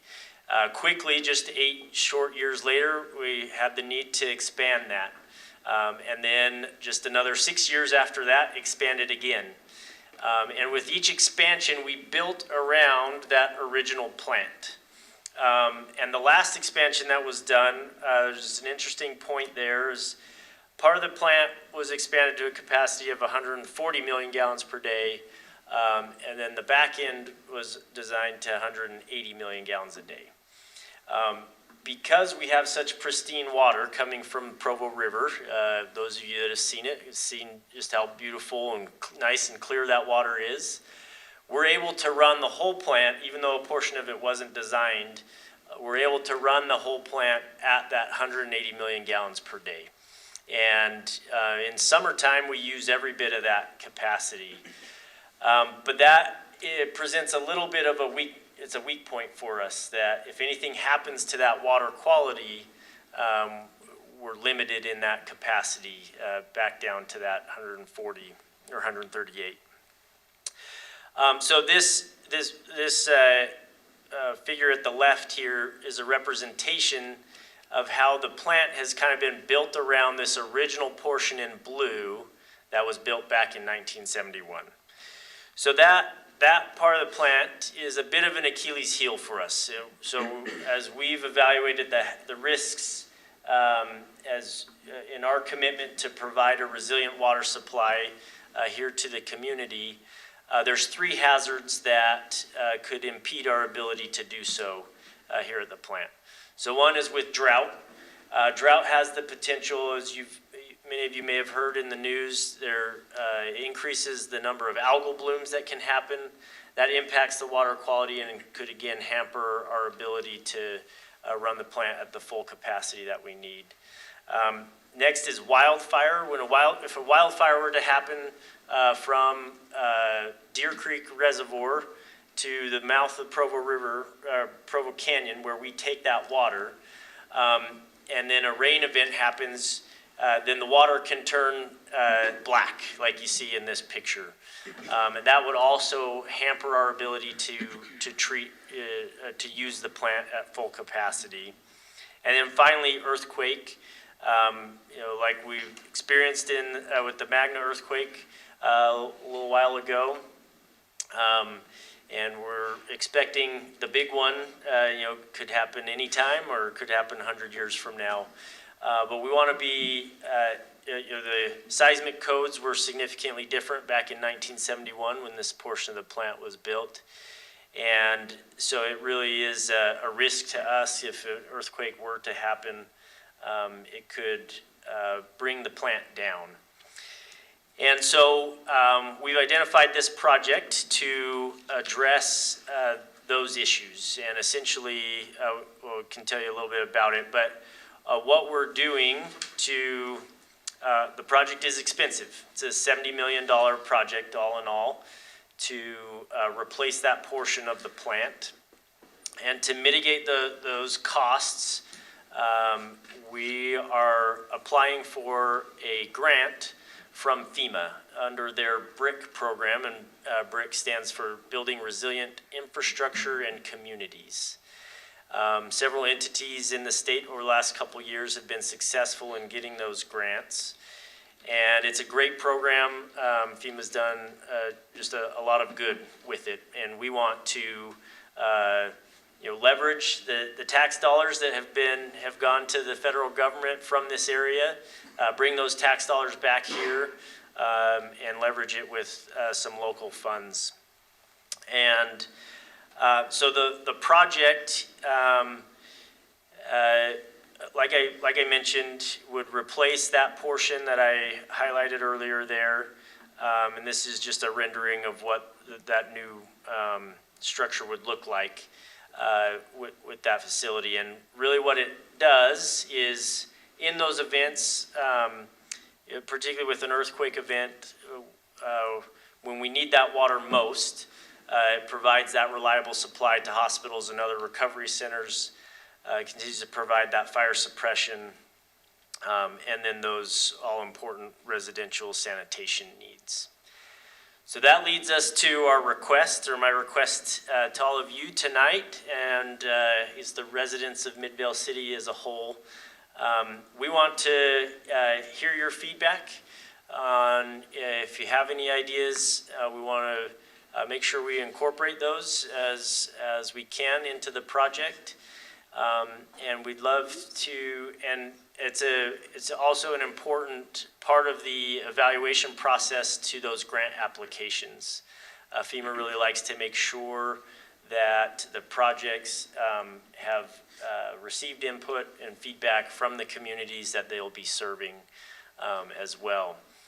And so these are just, we've put together, to gather that feedback, we've put together an online survey, just a comment form here. The QR code up on the screen would take people to that. We also have these handouts that I'd love to leave with you tonight.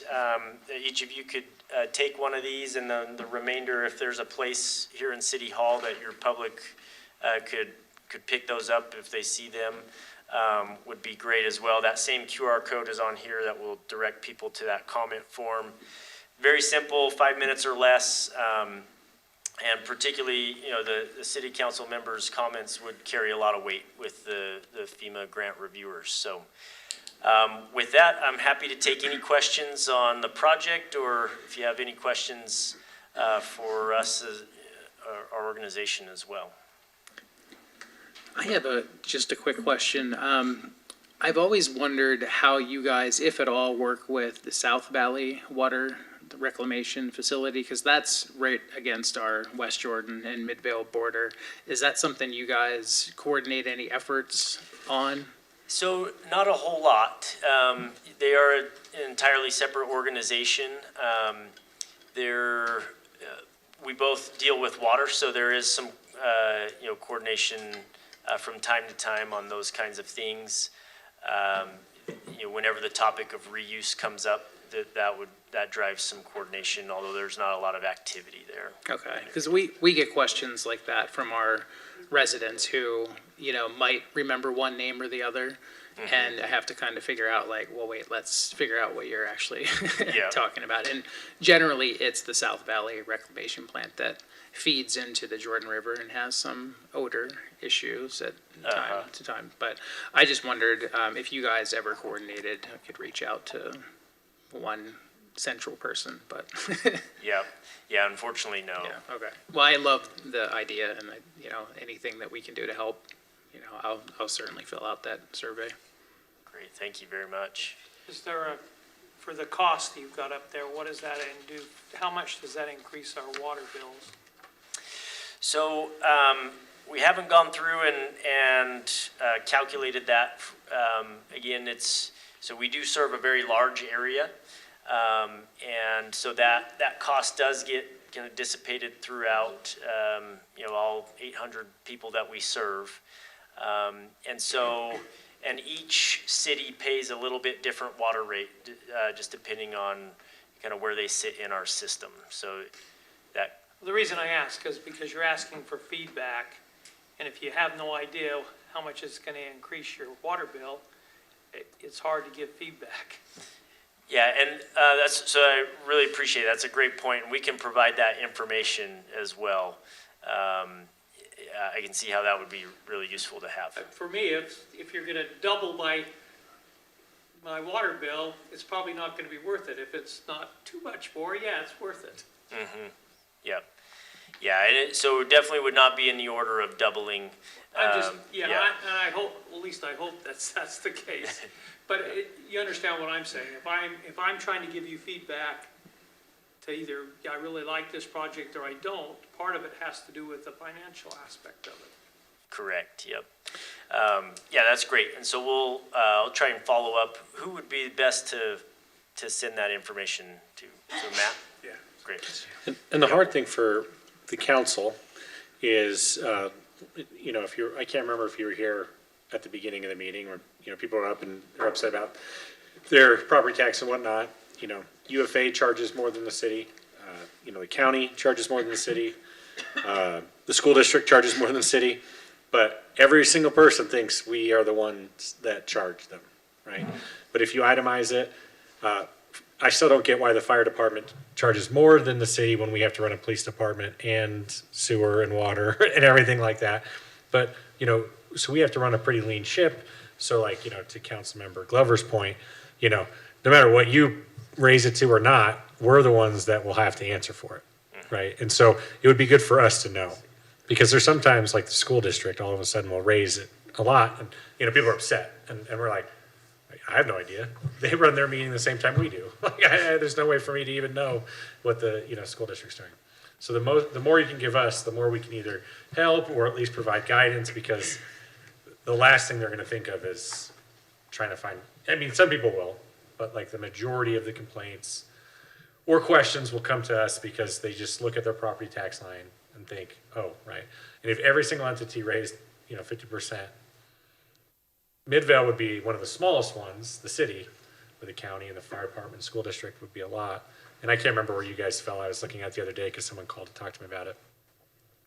So, the more you can give us, from a personal standpoint, I can fill it out, but, we can help on a broader perspective if we know more. That's great, yep. Yeah. Any other information that in particular that would be helpful to you other than providing what potential increase to water rates would be? So for me personally, it'd be rates are there, but the other one is, and this will be good for 65 years or something like that. Okay. Right, like very clearly outlined when, there's obviously cost of living raises or, or whatever, or inflation where sometimes you can ask for, but like, no, we feel good as far as like capital projects. This is gonna, unless, all of a sudden we get 1 million new people and we have to do something else. But, sort of general terms like that. I think a lot of people go, cool, next year they can ask for, another, 10 or 20%. Yeah. And the focus of this comment form is really around the criticality of the grant funding to moving forward. So you'll see the comments on, about affordability without the grant and things like that. So, yeah, it's great. When does this feedback form close? End of December is when we really need all of the feedback. We're hoping to get as much as quickly as possible, but we'll leave it open till end of December. And I apologize if you said this. Are you asking, are we asking that our communications director put this out so our residents can also engage in this, or specifically for the council? So we will put it out on a social media post as well. And so we would communicate that social media post to Matt and whoever else might, and it'd be great if you could repost that on your social media accounts as well.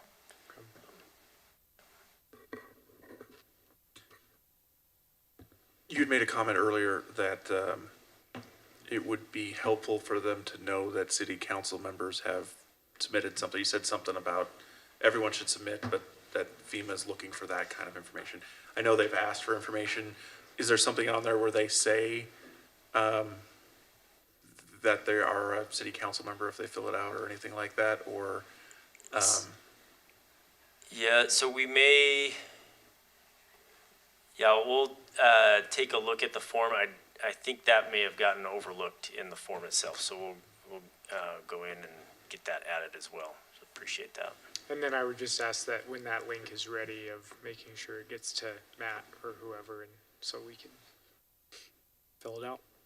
Perfect. We'll do that. Okay. Any other questions? The only other one, and Bryant asked, Councilman Brown asked, how far in the future are you looking? I mean, we're going to keep getting people added into this valley. How far does this go? Is it going to be like the start where 8 years from now we got to do the same thing over again? Or? So yeah, we are. We plan 50 years in advance, and but we don't build the infrastructure now to serve that demand that's 50 years from now. We do build it incrementally to spread that cost out over time. So this is just one project of a broad portfolio. This project has some very strong qualifications for this particular grant funding. And that's why we are going through the public engagement process with it. Thank you. Yeah. Okay. Great, thank you very much. Thanks, Jacob. And who can I leave these with? Who would be best? Great, thank you. Thank you. All right, we're gonna move on to discussion item B, Transportation Master Plan discussion. We'll hear from Adam and. You go first, Adam? Adam, your name's on here, so if you just wanna pass it, you can, but. A little fast tonight. Coming up here. This is unique, or actually exciting for Midvale. This is the city's first transportation master plan. And this was originally going to be in a work session format, but we moved it into this. So it will still be a discussion item, so I'm hoping that there's back and forth. Parametrics is here to kind of give an introduction to what the plan will be and kind of the timeline and what we anticipate to accomplish with this. We were lucky in receiving a grant from, in order to prepare this plan and move it forward through WFRC. And so we're excited to bring this to you tonight as an introduction, and we're also just excited to kind of move forward with it. And again, like I said, it's the first of its kind in Midvale, so this has been needed for a while, and we're happy to have it here now. So, thanks. And if you just state your name, if you wouldn't mind. Absolutely. Hi, I'm Charles Allen with Parametrics. It's a delight to be with you this evening to talk over this. This is a really exciting planning effort. As Adam mentioned, it's the first of its kind for the city. In fact, it's the first comprehensive citywide planning effort regarding transportation since the 2016 general plan update. So we're happy to be a part of this. Let's jump to the next slide, if you could, please.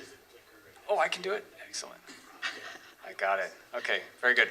Some of the major elements in this plan include looking at long-term cost effectiveness of future projects, looking at overall mobility and accessibility and safety. We're going to be identifying a street classification system.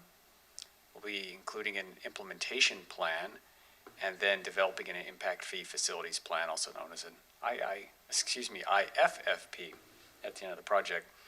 I'm going to talk about some of the initial elements of this plan that we've been working on, the schedule, some early findings, our public engagement process, and then at the end, I'm going to present a draft set of goals that we've developed with the project team and want to get your comment on those so that we can move towards finalizing them. So here's our schedule. We're pretty early in the process. We've started some of our initial activities to look at existing conditions, develop the goals and objectives that I've mentioned, and we started to take a peek at the future demand conditions as well. The project will conclude about May when we'll look to adopt the plan, and we have several public engagement activities throughout the process. We're really excited. We got a little bit of a late start, but we were able to squeeze in some public engagement at Harvest Days in August, which we were excited to get done. So kudos to the city for staff for working with us and helping us make that happen. Some of the initial elements we've been looking at include citywide travel times. and looking at crash history. This is a heat map of overall crashes in the city. We've also been looking at the pedestrian-involved crashes and bicycle-involved crashes as well. And then looking at some of the planned projects. So here's a map of existing and planned active transportation facilities.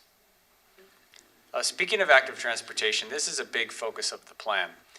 Midvale City is in a state where the roadway network is fairly mature. It's been built over many years. Meanwhile, our active transportation system is emerging and growing, and there's lots of gaps and lots of opportunities to improve it. So that's one of the major focus points of this transportation master plan. In addition to that, we have a really neat opportunity where multiple agencies across the state work together to secure a RAISE grant for over a dozen active transportation projects. And 4 of them are in Midvale City. And so we're going to be coordinating with that effort and seeing what we can do to continue to move these projects forward. One of them is the active transportation facility on Center Street, which we heard about, was mentioned earlier today in the meeting, going from State Street down to the Jordan River. We're excited about that one. We're actually working with the staff to develop some concept visuals of what this project could be. And then there are 2 other RAISE grant projects that have been awarded as well. Oh, we're aware. Good. It's exciting, isn't it? They're great. We're really excited about that grant. We have many public engagement activities in this project. Like I mentioned, we had our crew out at Harvest Days having a good time.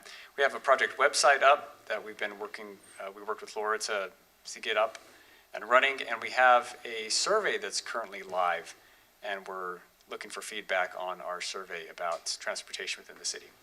And then later on in the project, we'll hold a series of 2 public meetings to interact with the public. The first one is more of an input gathering public meeting, and then the last one is presenting many of the findings and conclusions of the plan itself.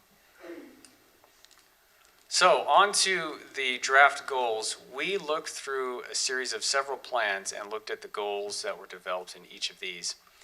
And we studied them and identified some themes in these plans. And this includes the general plan, the Mid-Valley Active Transportation Plan, the State Street Corridor Plan, WFRC's regional plan, and others. And in identifying those themes, we found what were some of the commonalities, and we thought some of the most important points in those goals. And so we worked with staff to develop this draft set of goals that we want to get your comments and feedback. And I brought my pen and paper to write down, what comments or thoughts you might have. But here they are. They coalesced around these 4 goals. Number 1, increase quality of life in Midvale through comfortable, human-powered and motorized access for everyday trips such as recreation, healthcare, employment, and cultural and community amenities. Number 2, support human-powered access to neighborhoods, city centers, parks, gateways, and redevelopment target areas. Number 3, improve community cohesion and recreation through active transportation systems. And then finally, number 4, create a safe, connected, and equitable transportation system that supports multimodal movement. So these are the draft goals for the transportation plan. Hopefully, we'll see that these themes weave throughout some of the information I've presented tonight, as well as some of the major steps we have moving forward. But I would like to know if you have any comments or thoughts about these goals. Were you here for our 6 o'clock meeting? I caught the end of it. You may want to listen to that whole thing. There'll be some comments in there for you. The other thing is in this transportation, our biggest challenge right now, at least in my mind, is parking all of these transportation vehicles from, we're starting to go into more high-rise, high-density, and we're struggling with the parking of all these vehicles. I mean, bottom line is they're telling us we shouldn't need as much parking because they're taking tracks and all of this other stuff, but the bottom line is that has not happened. They still have to have just as many vehicles because we do not have a walkable community. So I'd like to see in this study how we're going to park all these vehicles. Okay. And are you specifically referring to on-street parking?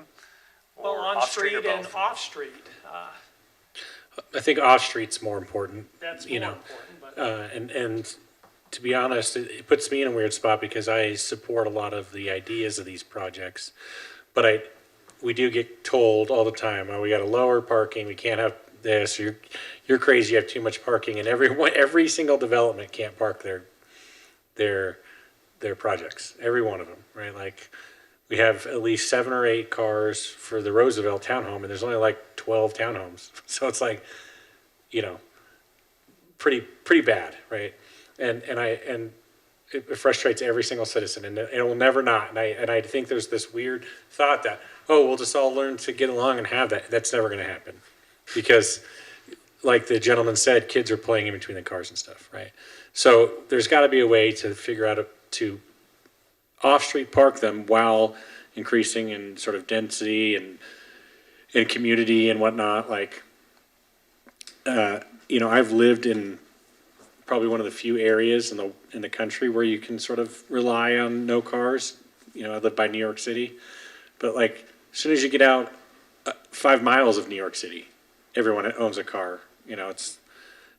We're living in sort of a fantasy land with parking, and we need to find a way to be front runners and making sure we can park everyone. But it just looks bad. Like the project over by where Councilmember Guetta lives.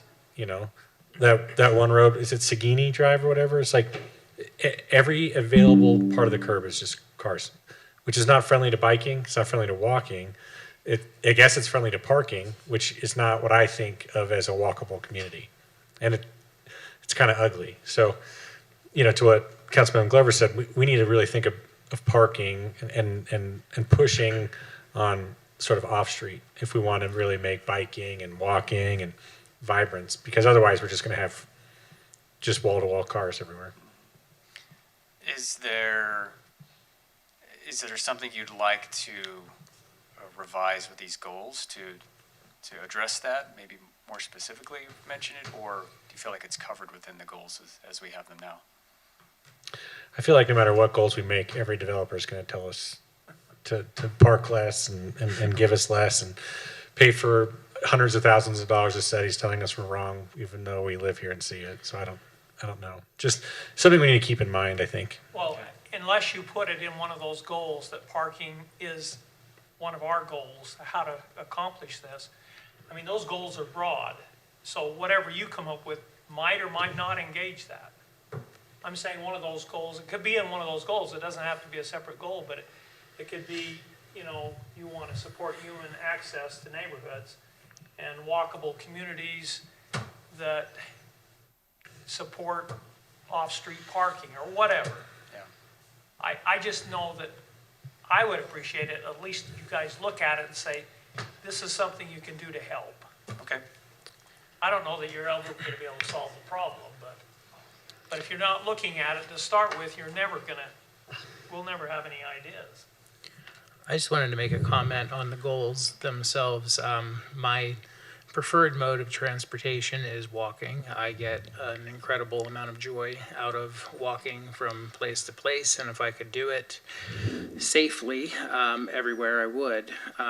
That being said, my particular council district, which is everything west of the freeway up to Gardner Village, I would dare say that that's our most walkable neighborhood in Midvale, just as a consistency kind of level from 7,200 to 7,800. However, as someone who walks there a lot, there are some pressure points along those routes that are, sometimes they're just mildly scary for pedestrians, and some of them are very, very scary for pedestrians, even someone who walks a lot and knows to be very mindful of traffic.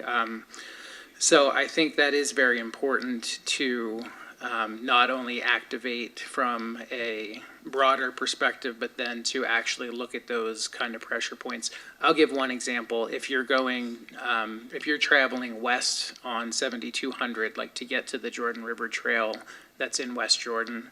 There's a red light, there's an intersection that goes into FL Smith and some other businesses back there. That particular one, every person who's turning right at that light is looking this way. So they never see a pedestrian who's in the crosswalk who has, the right of way. I've had some near misses myself there. So I just think that these goals are great, but we really need to make sure that, especially number 4, that we do create that safe, connected. Because I would say that a lot of parts in my particular council district are connected well together, but some folks, like even if I wanted to walk to Winco to shop, you have to cross 70-200, and that's not always the safest or most pleasant crossing. Yeah. So. Right. Yeah, all the intersections are very wide. Yeah. So, yeah. I was just looking to see if we have comfort in there, because that's something that comes to mind when we think about, okay, it's connected, but is it safe, and also is it comfortable? Do you feel like you're in danger when you're on this facility? Yeah, because if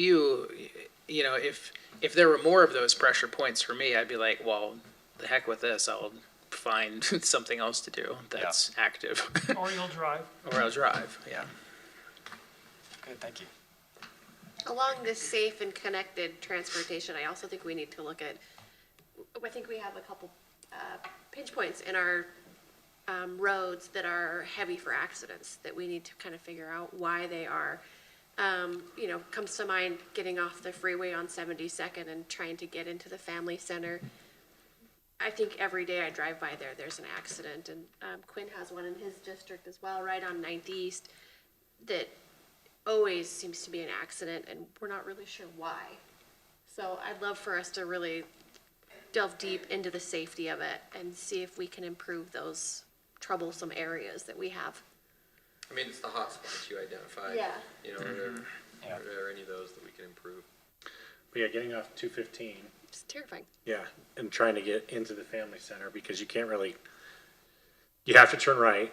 Mm-hmm. And then you have to hurry and cross like 3 or 4 lanes of traffic, and if you're doing that at 5 o'clock, you're like, it's like a gamble. Like, well, I'm going. I don't know what else I'm going to do here, because if not, I don't even know how I'm going to get to the family center. I'm going to have to go all the way, because you can't go straight. If they ever connected, where the office building was through to the family center, that would help that a lot. Right. Yeah, and oftentimes the traffic is stacked up to make the left turn at the family center, so Mm-hmm. it shrinks your window to move over even more. State Street's the same way. Mm-hmm. Literally, you cannot get across it unless you poke into traffic, and you really don't want to do that because somebody's going to hit you. But sometimes I'll wait 10, 15 minutes just to get across the street. And we have all those apartments coming out onto State Street, and they're the same way. They can't get out when it's during high peak traffic. One of the things that I think would be good to be identified specifically in this is just the way our community is cut with I-15. I know specifically in this neighborhood we're in now with Midvale City Park, and feeling like even though there's a park right there, that they don't feel like that's accessible to them. And so I think that's one example, but I think that we have many of those pieces. Same thing with State Street, that as we talk about canal trails and other trails, but we still have State Street that is the state and is a challenge. And so I think if there's identified measures that we can take both for I-15 and state on how we can better connect across those would be great. Okay, excellent. Yeah, I'm on that theme. I'm kind of searching to see have we captured that concept of wanting to make connections and to get through the barriers that interfere with connecting communities. If there's something you feel like you want to add or revise, let me know. I think there's a couple areas that do touch on that, like improve community cohesion.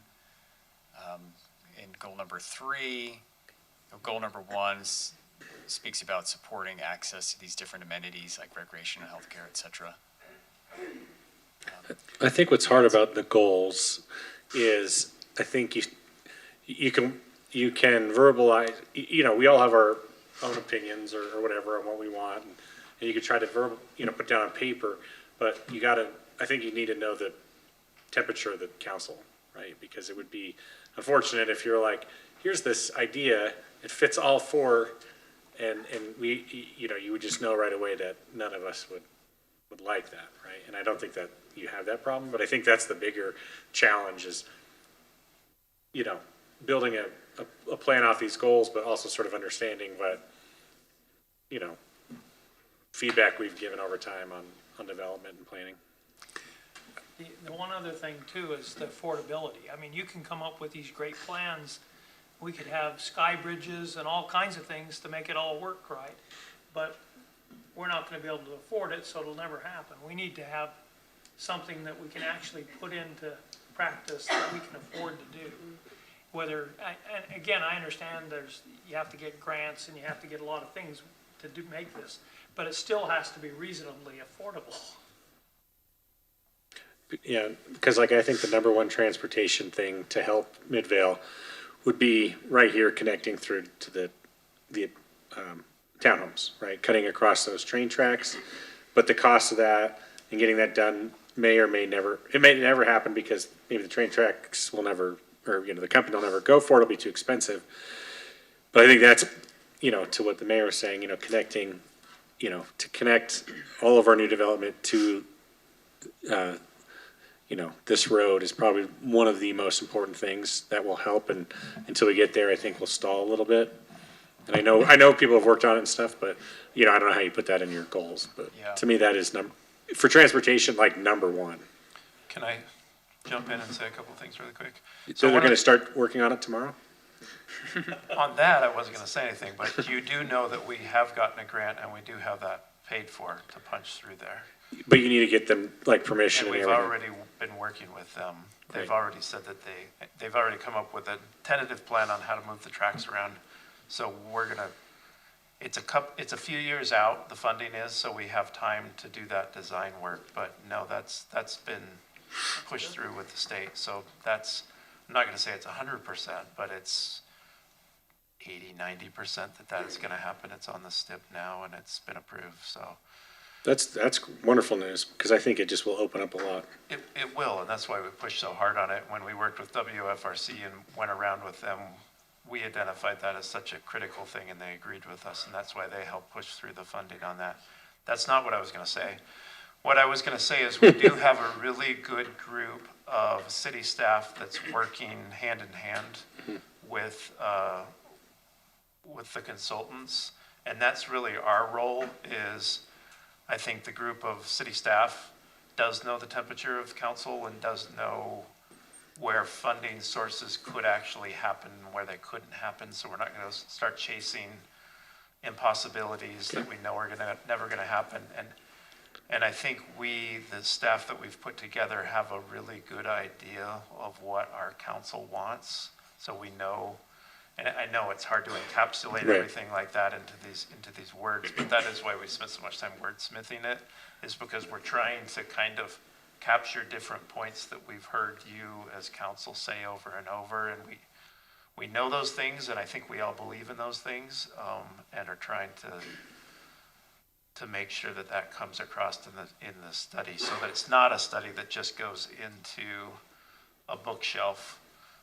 When I moved offices, I cleaned out my bookshelf, and it was amazing how many studies I've had, that were in there for the last 20 years of, hey, these are all the studies that I'm redoing now.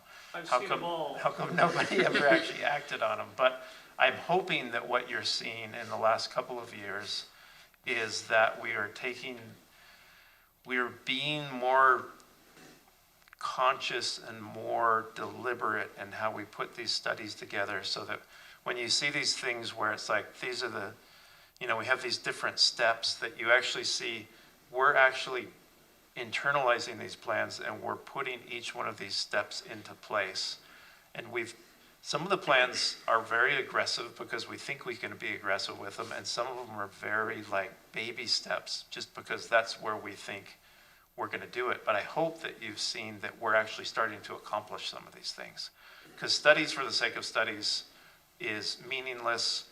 We've seen them forever. And the funny thing is, you look at them and when you look at one that's 10 years old or 20 years old, then you say, this is really good stuff in here. And 20 years ago, they probably could have accomplished a bunch of these things because things weren't built out as much, or they maybe didn't cost as much. But you just have to put that behind you, and you just have to say, okay, we're at the point that we're at now. Let's identify these key things that we can do right now and try to put those in place. So we're constantly going after grants because we know we don't have a ton of money. One of the great things about this study is that it does have that impact thing at the end of it, which is something that I've been saying and the council has agreed with, that we need to put the developers on the hook to start doing these impact fees.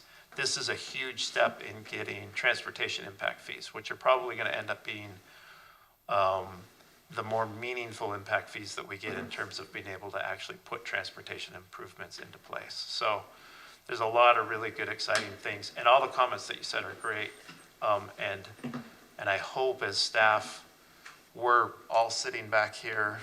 Well, Adam and I, we're up here, but you see all the staff that's sitting in the back, and the reason why they're back there is because they want to understand what the temperature of council is and deliver that. So we're being really conscious of that and really trying to integrate that into everything that we're doing.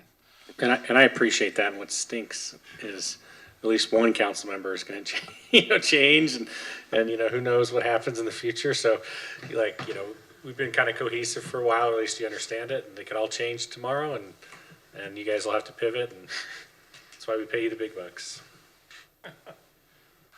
Thanks, Nate. So I have one comment. Great. I don't know if this even falls under the scope of this study, but just trying to coordinate the traffic lights, right? I mean, I don't know if that's UDOT or what. I hate it. I can't even think of a spot in the city. It doesn't happen a whole lot, but it drives me nuts when you're at a light, and you go, and then you're hitting the next one, right? And it's just like on Holden and Main and Bingham Junction. Fort Union. And I know that you got to look at a big grid, right? But it drives me nuts. Like, with our technology, why can this not be coordinated better? So I don't know if that falls under this or not. Usually it doesn't, but it can be a point of coordination with those who maintain the signal time, which is Salt Lake County and the state, the ones who do that. Yeah, I mean, by their nature, goals are broad, and then it's really the objectives and the strategies and tactics level that we tend to get more specific. But we want to make sure that the goals, the broad goals, really hit on the themes so we can evaluate projects and make sure that they hit all the goals. So. Make them all toll roads and non-Midvale residents pay. That'll pick them up, right? I was like, maybe. Hey. I'm the one that's going to be gone. Yeah, it's last meeting. Yeah. Come up with good stuff. Fire away. Let's get all the ideas out there. No, I'm excited that, I just would, really excited with what Nate said, is like, we're gonna get a study, let's try to, the good parts of that study or whatever it is, let's start implementing them. Yeah, and I mean, that's, if I can't implement it, the study's worthless. And to the point Nate mentioned about the impact fees facilities plan, that requires us to, look at a set of projects for the next 10 years and do a financial analysis of how much they cost, so that can feed into determining what share the developers may need to pay to help contribute to those projects. So it helps be the plan a lot more implementable when we parse out those projects into phases. Cool. Okay. Any other comments? Okay. Thank you very much. It's a pleasure working with city staff. They're awesome. You got a great set of civil servants on your team. Thank you. Thank you. All right, we're going to hear from Mr. Matt Dolligan for the Mayor Pro Tem selection discussion.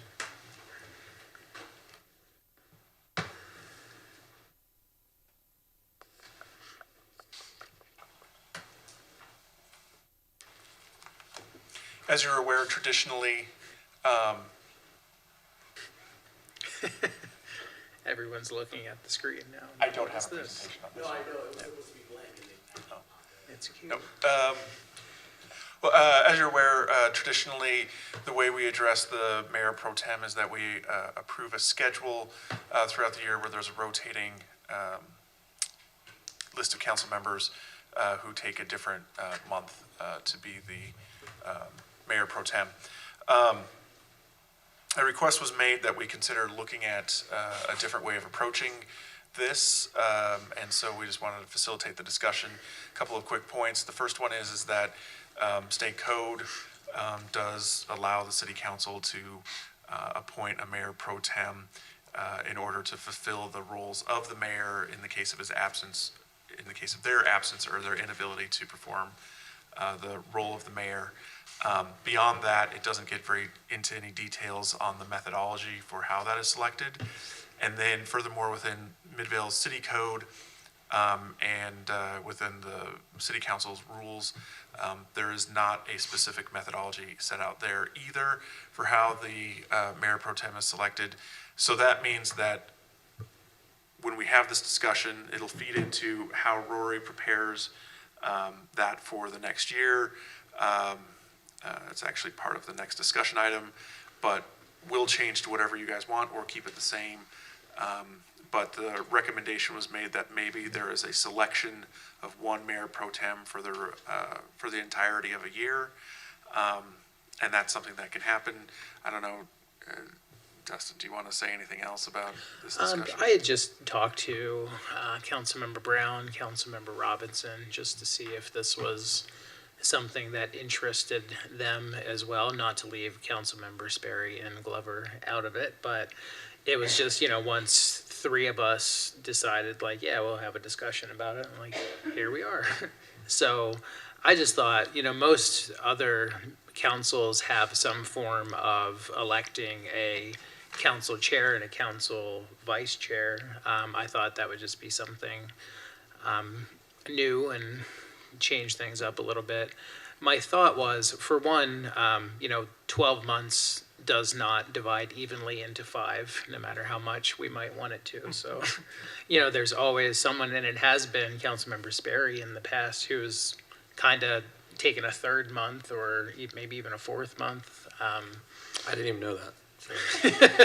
So I just thought this would be something. I mean, it's something that, we could have council members who are elected too, who never have any interest whatsoever in chairing a council meeting. And honestly, that's not what we are elected to do. So it shouldn't be a strike against someone if they, don't want to perform that particular duty. So I thought that this was a good thing to do, and, it would foster some discussion amongst the council members to say, like, hey, I'm interested in this too, or not. So that was my thinking. I don't know, did anybody go back through the meeting minutes of the last year, 2, 3? How many times have we even needed a mayor pro tem? I mean, I recognize something can always change in the future, but to me, it seems like it's maybe once, twice a year, if that. Yeah, a couple times a year. Yeah, it's not often. And I think even a couple times a year, when you think about it, I mean, we're only to meet 24 times at most, and, there are several months where we don't meet twice, and, 2 months in a row now, in November and December, we're going to meet once, maybe. So, even a couple times a year, if you divide that by 20 meetings, if you do it 4 times, that's 20% of the time, and the mayor has not been absent that, like, maybe once or twice, but. I know I'm going twice a year. I missed the last one and one in almost 2 years. Well, no, I think, it's like once, twice a year, that's it. I Yeah. mean, I'm getting that. It doesn't happen very often, so I'm not opposed to saying, hey, somebody, you got it. So if the mayor's out, like, you better be prepared for the whole year, right? My only, I guess, reservation, I don't want to turn into,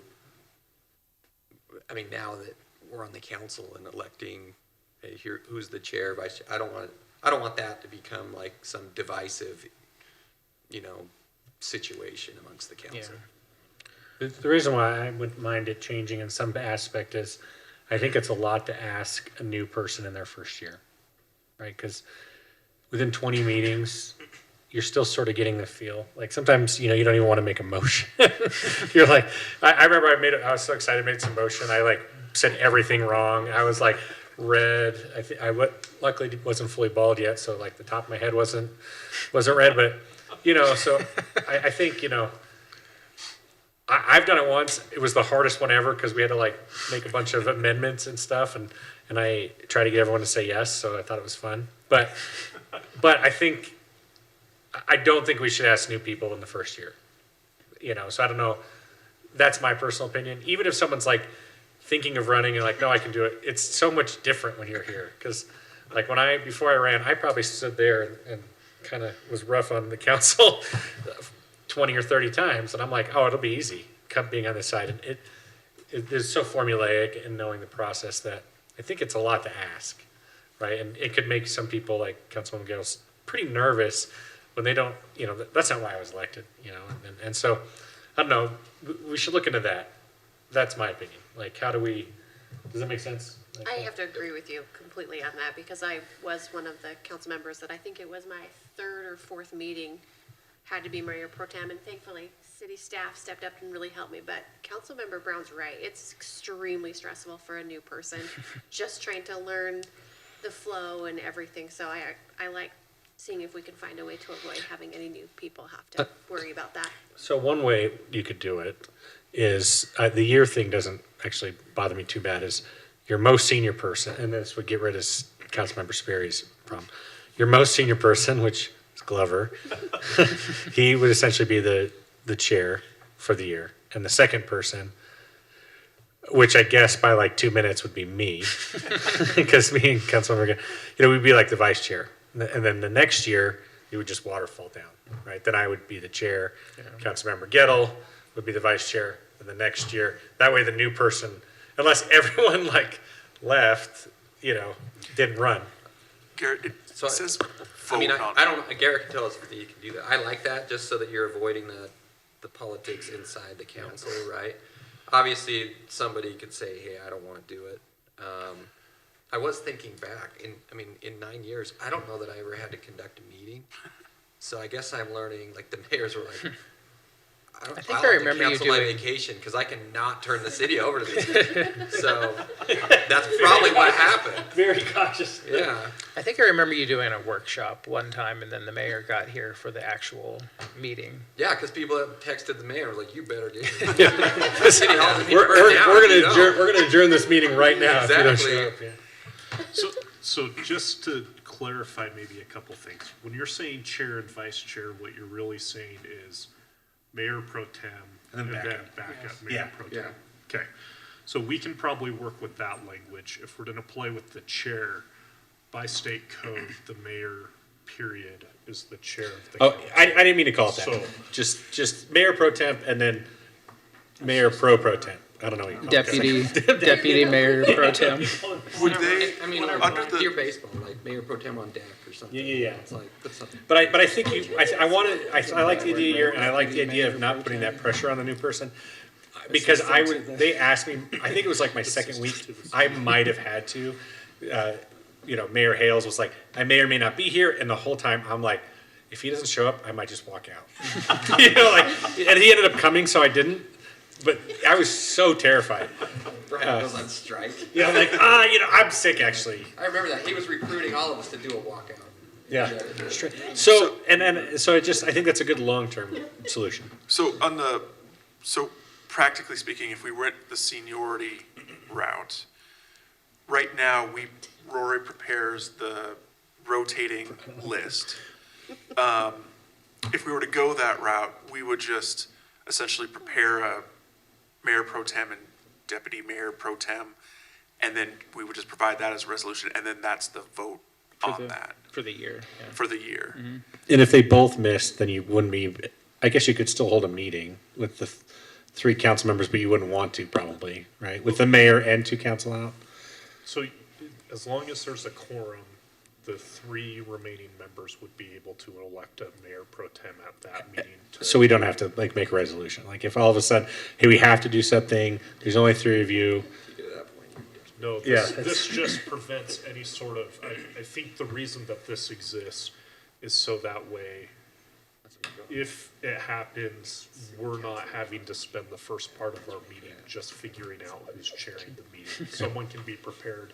City staff, as has happened before, can be working with that individual and comparing notes and making sure everyone's on the same page about the flow of the meeting and whatnot.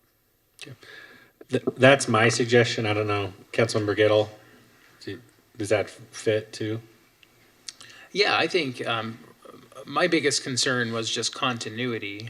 And, as long as there's some process to elect that person, or not, what I mean by using the word elect, but just designating that person, I think it makes it easier. There was the most recent time the mayor was gone, there was a question too, because I think Paul was actually the next in line on the calendar, but he was gone as well. So then it was like, well, who does it now? Just anyone who wants to.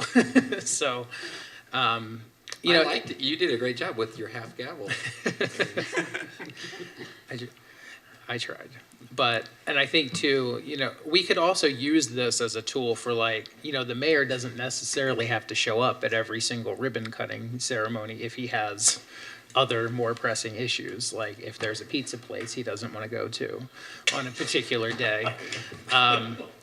Someone else, the mayor pro tem, I think, could be the next person that you ask. The mayor would say, hey, I can't make this event. Do you mind going to it? I think instead of having to look at the calendar and say, well, who's on for this particular day in March? Somebody's got to bring the scissors, though. That's So too soon, Mayor? Should we focus on there just being the mayor pro tem? And then if we go, there's no mayor pro tem, then at that point elect the next person? Or do we want to have a deputy designated in advance? Part of that is I know you said you're senior by a little bit. I was making a joke because I was sworn in 4 seconds. Yeah, well, that's the thing is then we get into that. So it might just be simpler to just say there's a pro tem, and then if we run into a situation where they're both gone, then you guys could just at the beginning select who that. I think if you do a second one, it eliminates all. I mean, the chances would be very, very slight. Yeah, we've never had that. All three of those people would miss a particular meeting.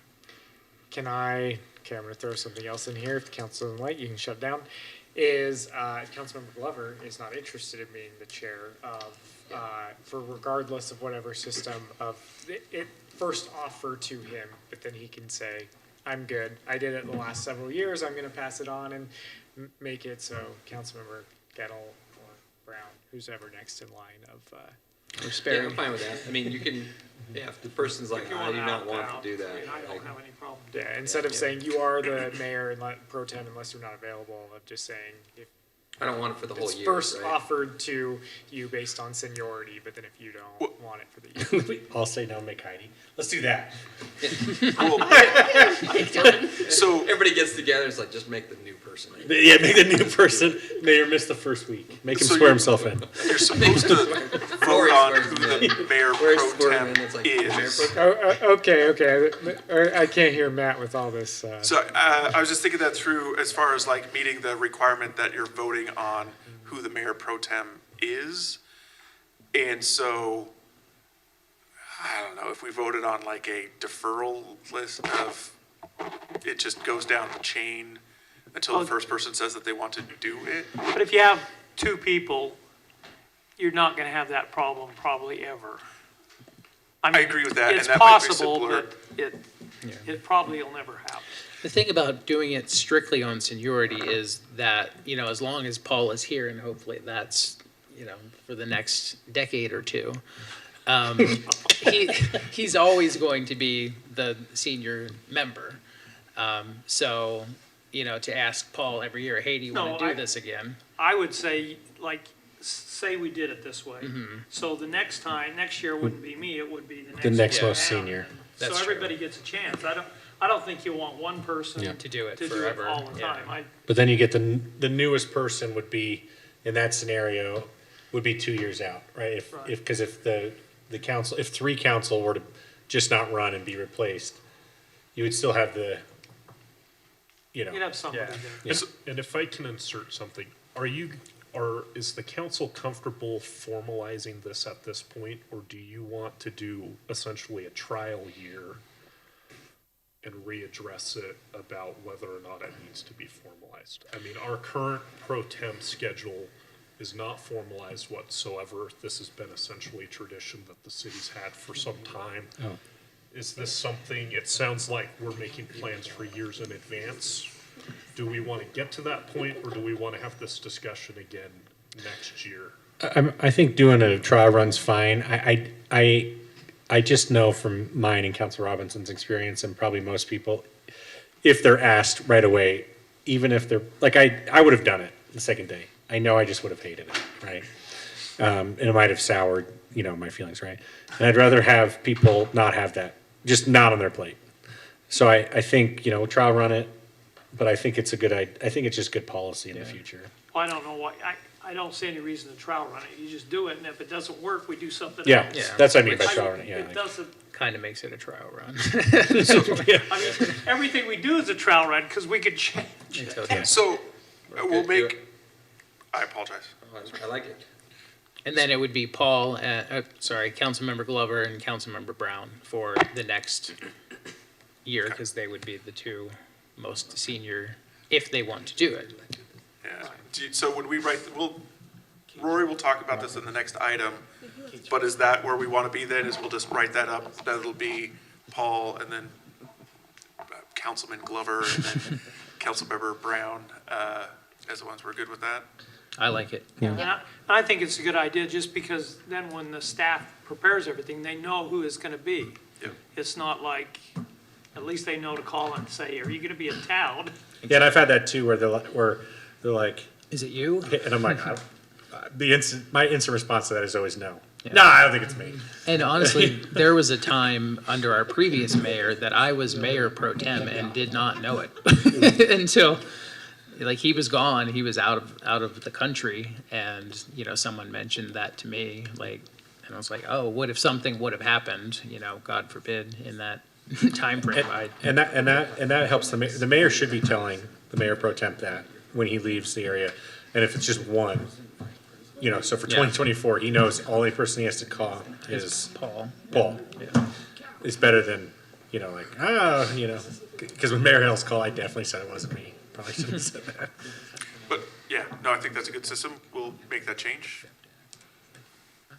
Okay. Thank you. Thank you. Moving on to discussion item D, discuss establishing a time and place to hold regular city council meetings, designate a mayor pro tem, schedule and adopt the holiday schedule for the 2024 calendar year. We'll hear from Rory. Okay, just getting clarification as to where I'm going to put the names, although I do have them. So for 2024, the only dates that I have changed in here are for November, which is November 12th. I'm still planning just one meeting in December and November unless you want more. We can always add more if you'd like. So November 12th and December 3rd. And those were the only two other than the 2 a month. The only question I have is, like, we've had a problem before when they have the, what am I trying to say? My mind just went like, when they. Election? Not the elections, but your. Harvest Day? Caucuses. Oh. Oh, yes. So I don't know what days those are. Is that gonna be a problem? I will make sure it's not a problem. It hasn't been. I will We make did sure that a we couple did that. times, Yes, we have had that conflict in one of the 20 years that you've been here. I think that they're at the end of March. I'm not even sure. Yeah, that last they are. year it did not conflict, but. I guess just check it. to make Absolutely, sure, 'cause absolutely. I mean, it's probably not a good thing to have them those. that much. Absolutely, sure. And then the holidays in July, that they landed just right, so we could still have 2 meetings if we needed to. If you decide not to, then we can cancel one. So I will add the Mayor Pro Tem Glover and Deputy Mayor Pro Tem Brown to this. Sorry? I think that was pro tem. Pro Tem? Pro. Okay, great. Okay, and then we have listed the holidays for 2024. Are there any questions on any of the holidays? And I will check on the caucuses to make sure that they don't conflict. Is the holiday schedule the same? Yes. We do not recognize, or we don't get off on Columbus Day. We Correct. get off the day after Thanksgiving. After Thanksgiving, Okay. yes. For those that are working a 980 or 8-5. How does that 5/8. impact the folks who don't, like Public Works, for instance? We actually give a certain amount of time. Most of the employees, there's not very many anymore that work the 980 or the 5/8s. I think we have 2 working the 5/8s. Everyone gets the same amount of holiday hours. Okay. So actually, those people that are working the 5/8s and the 980 will have a few extra hours. Okay. Yeah. So we make sure the Public Works and those working 410s do not get a holiday on Friday because that's a day off. And so we just give the 120 hours for I see. the whole year. Okay, thank you. Yeah. Any other questions? Okay, we'll bring this back at the next meeting Okay, with the corrections and the caucus dates. And I'll just, jump me just down. Yep, thank you. We'll move right into item E, which is discuss contract with group benefit services for insurance broker services. Yes, okay, in July, actually it was the end of June, we went out for a request for proposal for an insurance broker services. We had, I believe, 7 or 8 that turned in bids. A committee of 4 of us, Susan Stengel, who's now left, she was our procurement contract analyst, myself, Sherry Timmerman, and Adam helped us. And I know you'll all be shocked, but Adam was right on the same page. I was just very impressed. He was right there. Good job, Adam. And we all independently rated the bidders and chose the top 4. We decided to do 4 presentations. They came and did their presentations, and even Susan was with us after the presentations, although we decided after that to make sure and go back and ask them for their best final price, because we wanted to see if they'd come down a little bit on their costs. And so we did that, and they did come down on their costs. I was very impressed that they came down on their costs. As you'll see on the compensation page, it is a 3% commission base on the health insurance, where it is normally a Select Health standard for a group size of Midvale City is 5% plus 1% override. We did go with group benefit services. They are 3% with the 2%. 3% equals 2% commission plus a 1% override, so they're just staying at the 3%. And their contract not to exceed was $77,000 annually. So we thought that was a really good deal. We gave everybody a fair shot at the presentations. They, interesting enough, I know as having a city under 100 employees, we do not receive the same data on the claims that employers over 100 would receive.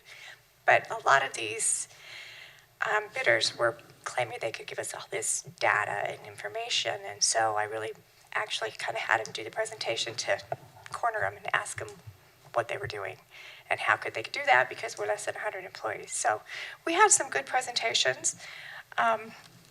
Adam and Susan and Sherry and I, it took some doing to get to where we decided, but we thought GBS was the best of the group. Did you say like, hey, we have a council member that has like the most expensive surgery every other year? Like, and how does that impact our rates? Because since I've been on there, I've had 2 Achilles surgeries and a disc replaced in my neck. And It's you 6 know years. what? We have not had that big increases. You must be pretty good. I was like, I thought about it yet when I paid the bill. I'm like, the city is going to kick me off. It doesn't increase because she just calls the rest of us like none of you can go to the doctor. Yeah, That's right. Nobody You're else, done. just Councilmember Brown. That's it. 2026, I get to go to the doctor. Yes, that's right. Hold on till then. We're gonna put it on a rotating schedule. Yeah, seniority rule. Councilmember Glover gets first. Starts with the ball. Guys, it's a good night. Quinn, I expect this for the next one too. The mayor doesn't want that. Are there any questions on the contract, sir? Just a quick question. I Yes. know I reached out to you because I recently had a dentist appointment. Yes. And so for those who have dental insurance here, we didn't get new cards. No. I remember you saying that we switched dental providers, Correct. but without that, a new card, nothing reminded me to tell my dentist, like, oh, hey, I have a new plan. So then they called me and was like, your claim got rejected, so here's your bill. And I was like, wait. So will this impact, you know, we went from, was it Select Health who had our dental before? We last were with year? Dental Select. Dental Select, and Yeah. then now that's And now we have Dental. Delta Dental. It's the same. Okay, so will we not wouldn't be affect it. switching And this is again. more of a premium dental program. Okay. Tell them we want cards. Cards? Yes. That is a little bit different with this one, and I know. Yeah. I found it today. I had the same problem. And I You can did too. download it, you I- can download like a virtual card on your phone. You can, if you get their app, you can do it that way. It is a little bit different, and I think everybody's kind of getting away from sending out cards and things like that, but the dentist can look you up by your social security number. And we had Councilmember Brown reach out today, and actually I went to the dentist last week, so I get it, I totally do. But mine was able to find it pretty easy. So if you have any questions, please don't hesitate to reach out to us. Okay. It would just, you know, if that company, and maybe you can provide this feedback to Delta Dental, that's Sure. fine if they don't want to mail out cards. I mean, if I ever try to find my dental card, I have no idea where I put it. But, like, they probably could have emailed the people who were enrolled in their benefit to say, here's the new website for you to go to. Sherry actually sent out a couple of emails. Sorry. I don't know that. Okay, well. But it's kind of hard, and I'll I show forgot. myself Until my dentist called me, I forgot as well. So, yeah, we did do that, try to make effort but we've had a lot of questions, so you don't think about it till you need it. So, I thought the app was pretty user-friendly. Good. Yeah, it was. Once I knew to go there, I was Was like, to wow, go this there. is actually pretty impressive. And I can never find my card either, so I just thought I don't have a card, I have no idea. It's convenient once you get used to it, but it's getting used to it. The problem is just giving your social sort of depends on the quality of the receptionist. That's where she was so confused, but then I got the virtual card thing and. Oh, good. Brian just gave him my social, it was fine. I was like, I can't put anything else under my name. They're gonna kick me off, so I'm Quinn Sperry. There you go. Okay. He texted me, like, what's your social? You guys are Your great. zodiac sign. Any other questions on the contract? Are you okay if I bring this back as a consent item at the next meeting? Yeah. Okay, great. Thank you. Thank you. Thanks, Rory. Okay. We'll hear from item F, discuss recertification of the Justice Court. Just to warn you, Mariah did mention earlier that this was going to be quite the long item. Wait, what? 30 seconds, I think I said. Bring it, Basically, Madison. Let's do it. the State of Utah Judicial Council requires that we certify our court every 4 years. We're working as the legal department, the Justice Court, and myself to put together the things that are required. That includes a written opinion from our city attorney that advises that our court is operating the way that it should, a resolution from you guys affirming that the entity is willing to meet all requirements for an operation of the court during the period of certification, and a copy of the court security plan and an affidavit from the judge approving all operation standards have been met, and we will have all of those for your review next time. Do you have any questions? I ask the same question every time this comes up. What if we would decide as a council that we do not want to recertify the Justice Court? I think it would dissolve. We would probably enter the dissolution process, so it's not an automatic thing. If we did dissolve our justice court, those cases would go to Salt Lake County Justice Court. I see. Would my wife still have to pay her parking or her speeding ticket if we didn't?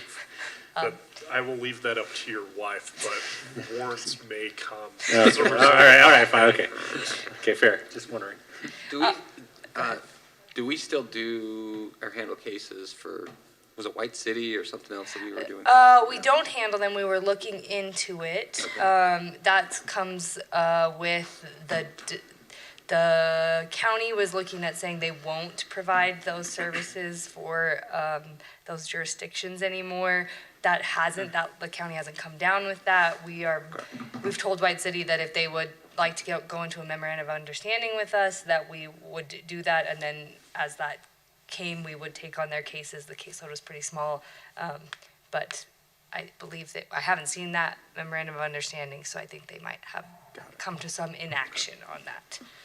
So asking the question that Dustin did. If we, and this is just for my information, we dissolved it, and the county won't let White City not have one, how would they let us not have one? I don't know about that. I'm just- Probably. So right now, the state legislature is going through the Justice Court Reform Task Force. This is an issue that may end up getting resolved with them creating trial courts that may be either in addition to or under the umbrella of district courts.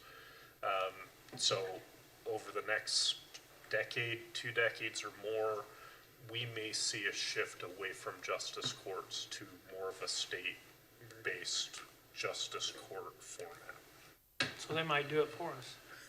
I don't think the state ever does anything for Oh, us, but there may be an alternative to our current system. I was just interested. Hey, Myrtle, this is longer than 30 seconds. That's because you guys are asking questions. My part was 30 seconds. I was gonna say, they're also trying to figure out how many different names I'm I gonna think call you Myrtle's by the best M one tonight. yet, yeah. Yeah, no, I called. Yeah, there you go. There you go. Okay, I'm getting a little glad that Quinn's getting out of here. Just kidding. Kidding. I thought you hit that months ago. I was All right, we don't have any closed session. Do we have a motion to adjourn? Motion to adjourn. Second.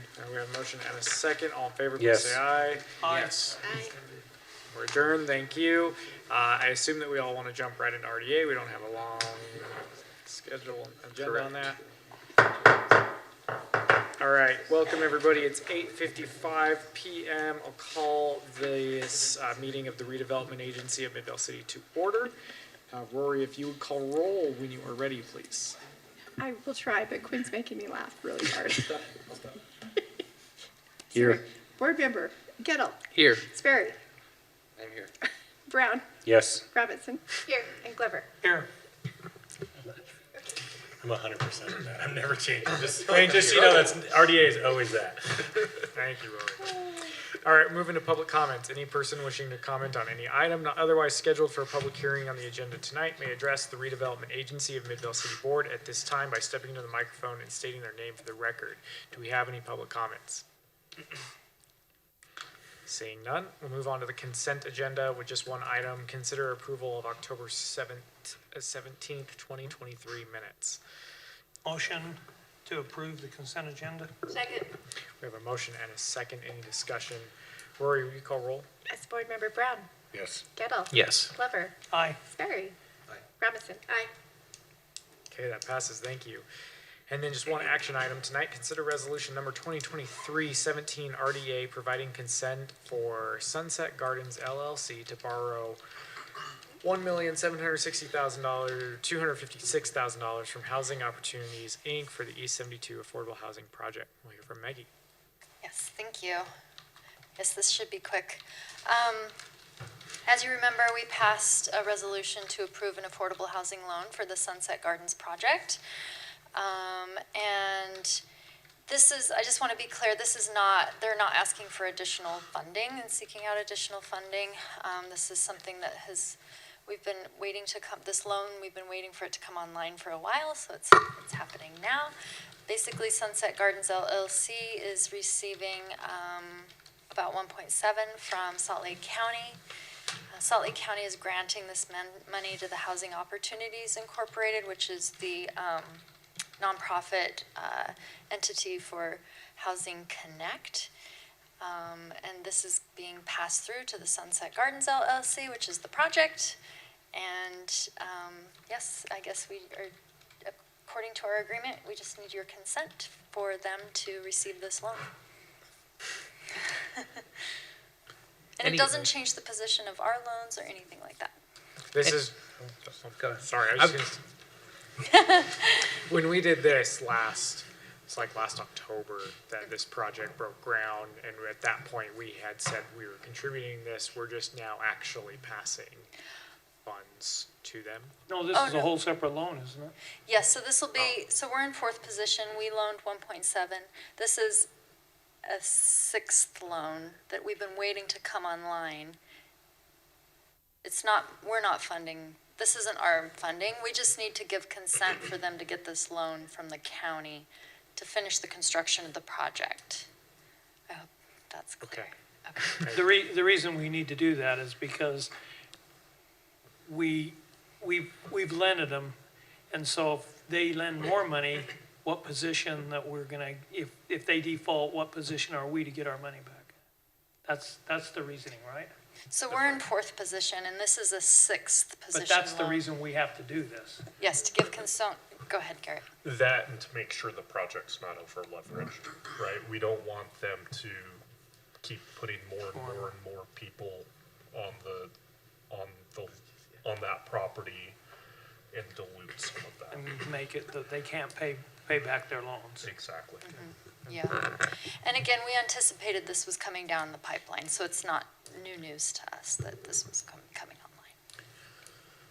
Any idea, I mean, I passed that and took a look at it this weekend, and I'm like, wow, they're really well along in that project. Any Yeah. idea when that's gonna come online with actual people moving in? Yeah, they're anticipating the beginning of the year. Wow, Yeah, I just talked to him today about that to check in as well, so. it's a huge project to be in about a year and 3 months to have groundbreaking to people moving in. Yeah, it did happen pretty quick. It'll be a good project, excited to see it through. And I should have just read your slide there, because that made more sense in my brain after I read that, so appreciate It's it. fine, it was kind of confusing, so I was gonna put a picture of the project, and I thought, no, I'm gonna try and spell it all out, No, so. That's helpful, thank you. Good. Okay, any questions, comments for Maggie? All right, I'd entertain a motion.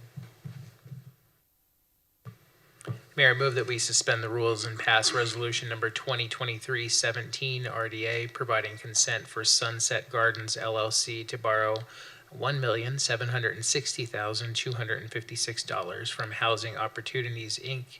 for the East 72 Affordable Housing Project. Second. We have a motion and a second. Any further discussion on that? Rory, we call roll? Yes, Board Member Gettle. Yes. Glover. Aye. Sperry. Aye. Robinson. Aye. And Brown. Yes. Okay, that passes. Thank you. Is there a motion to adjourn? Motion to adjourn. Second. Motion second, all in favor?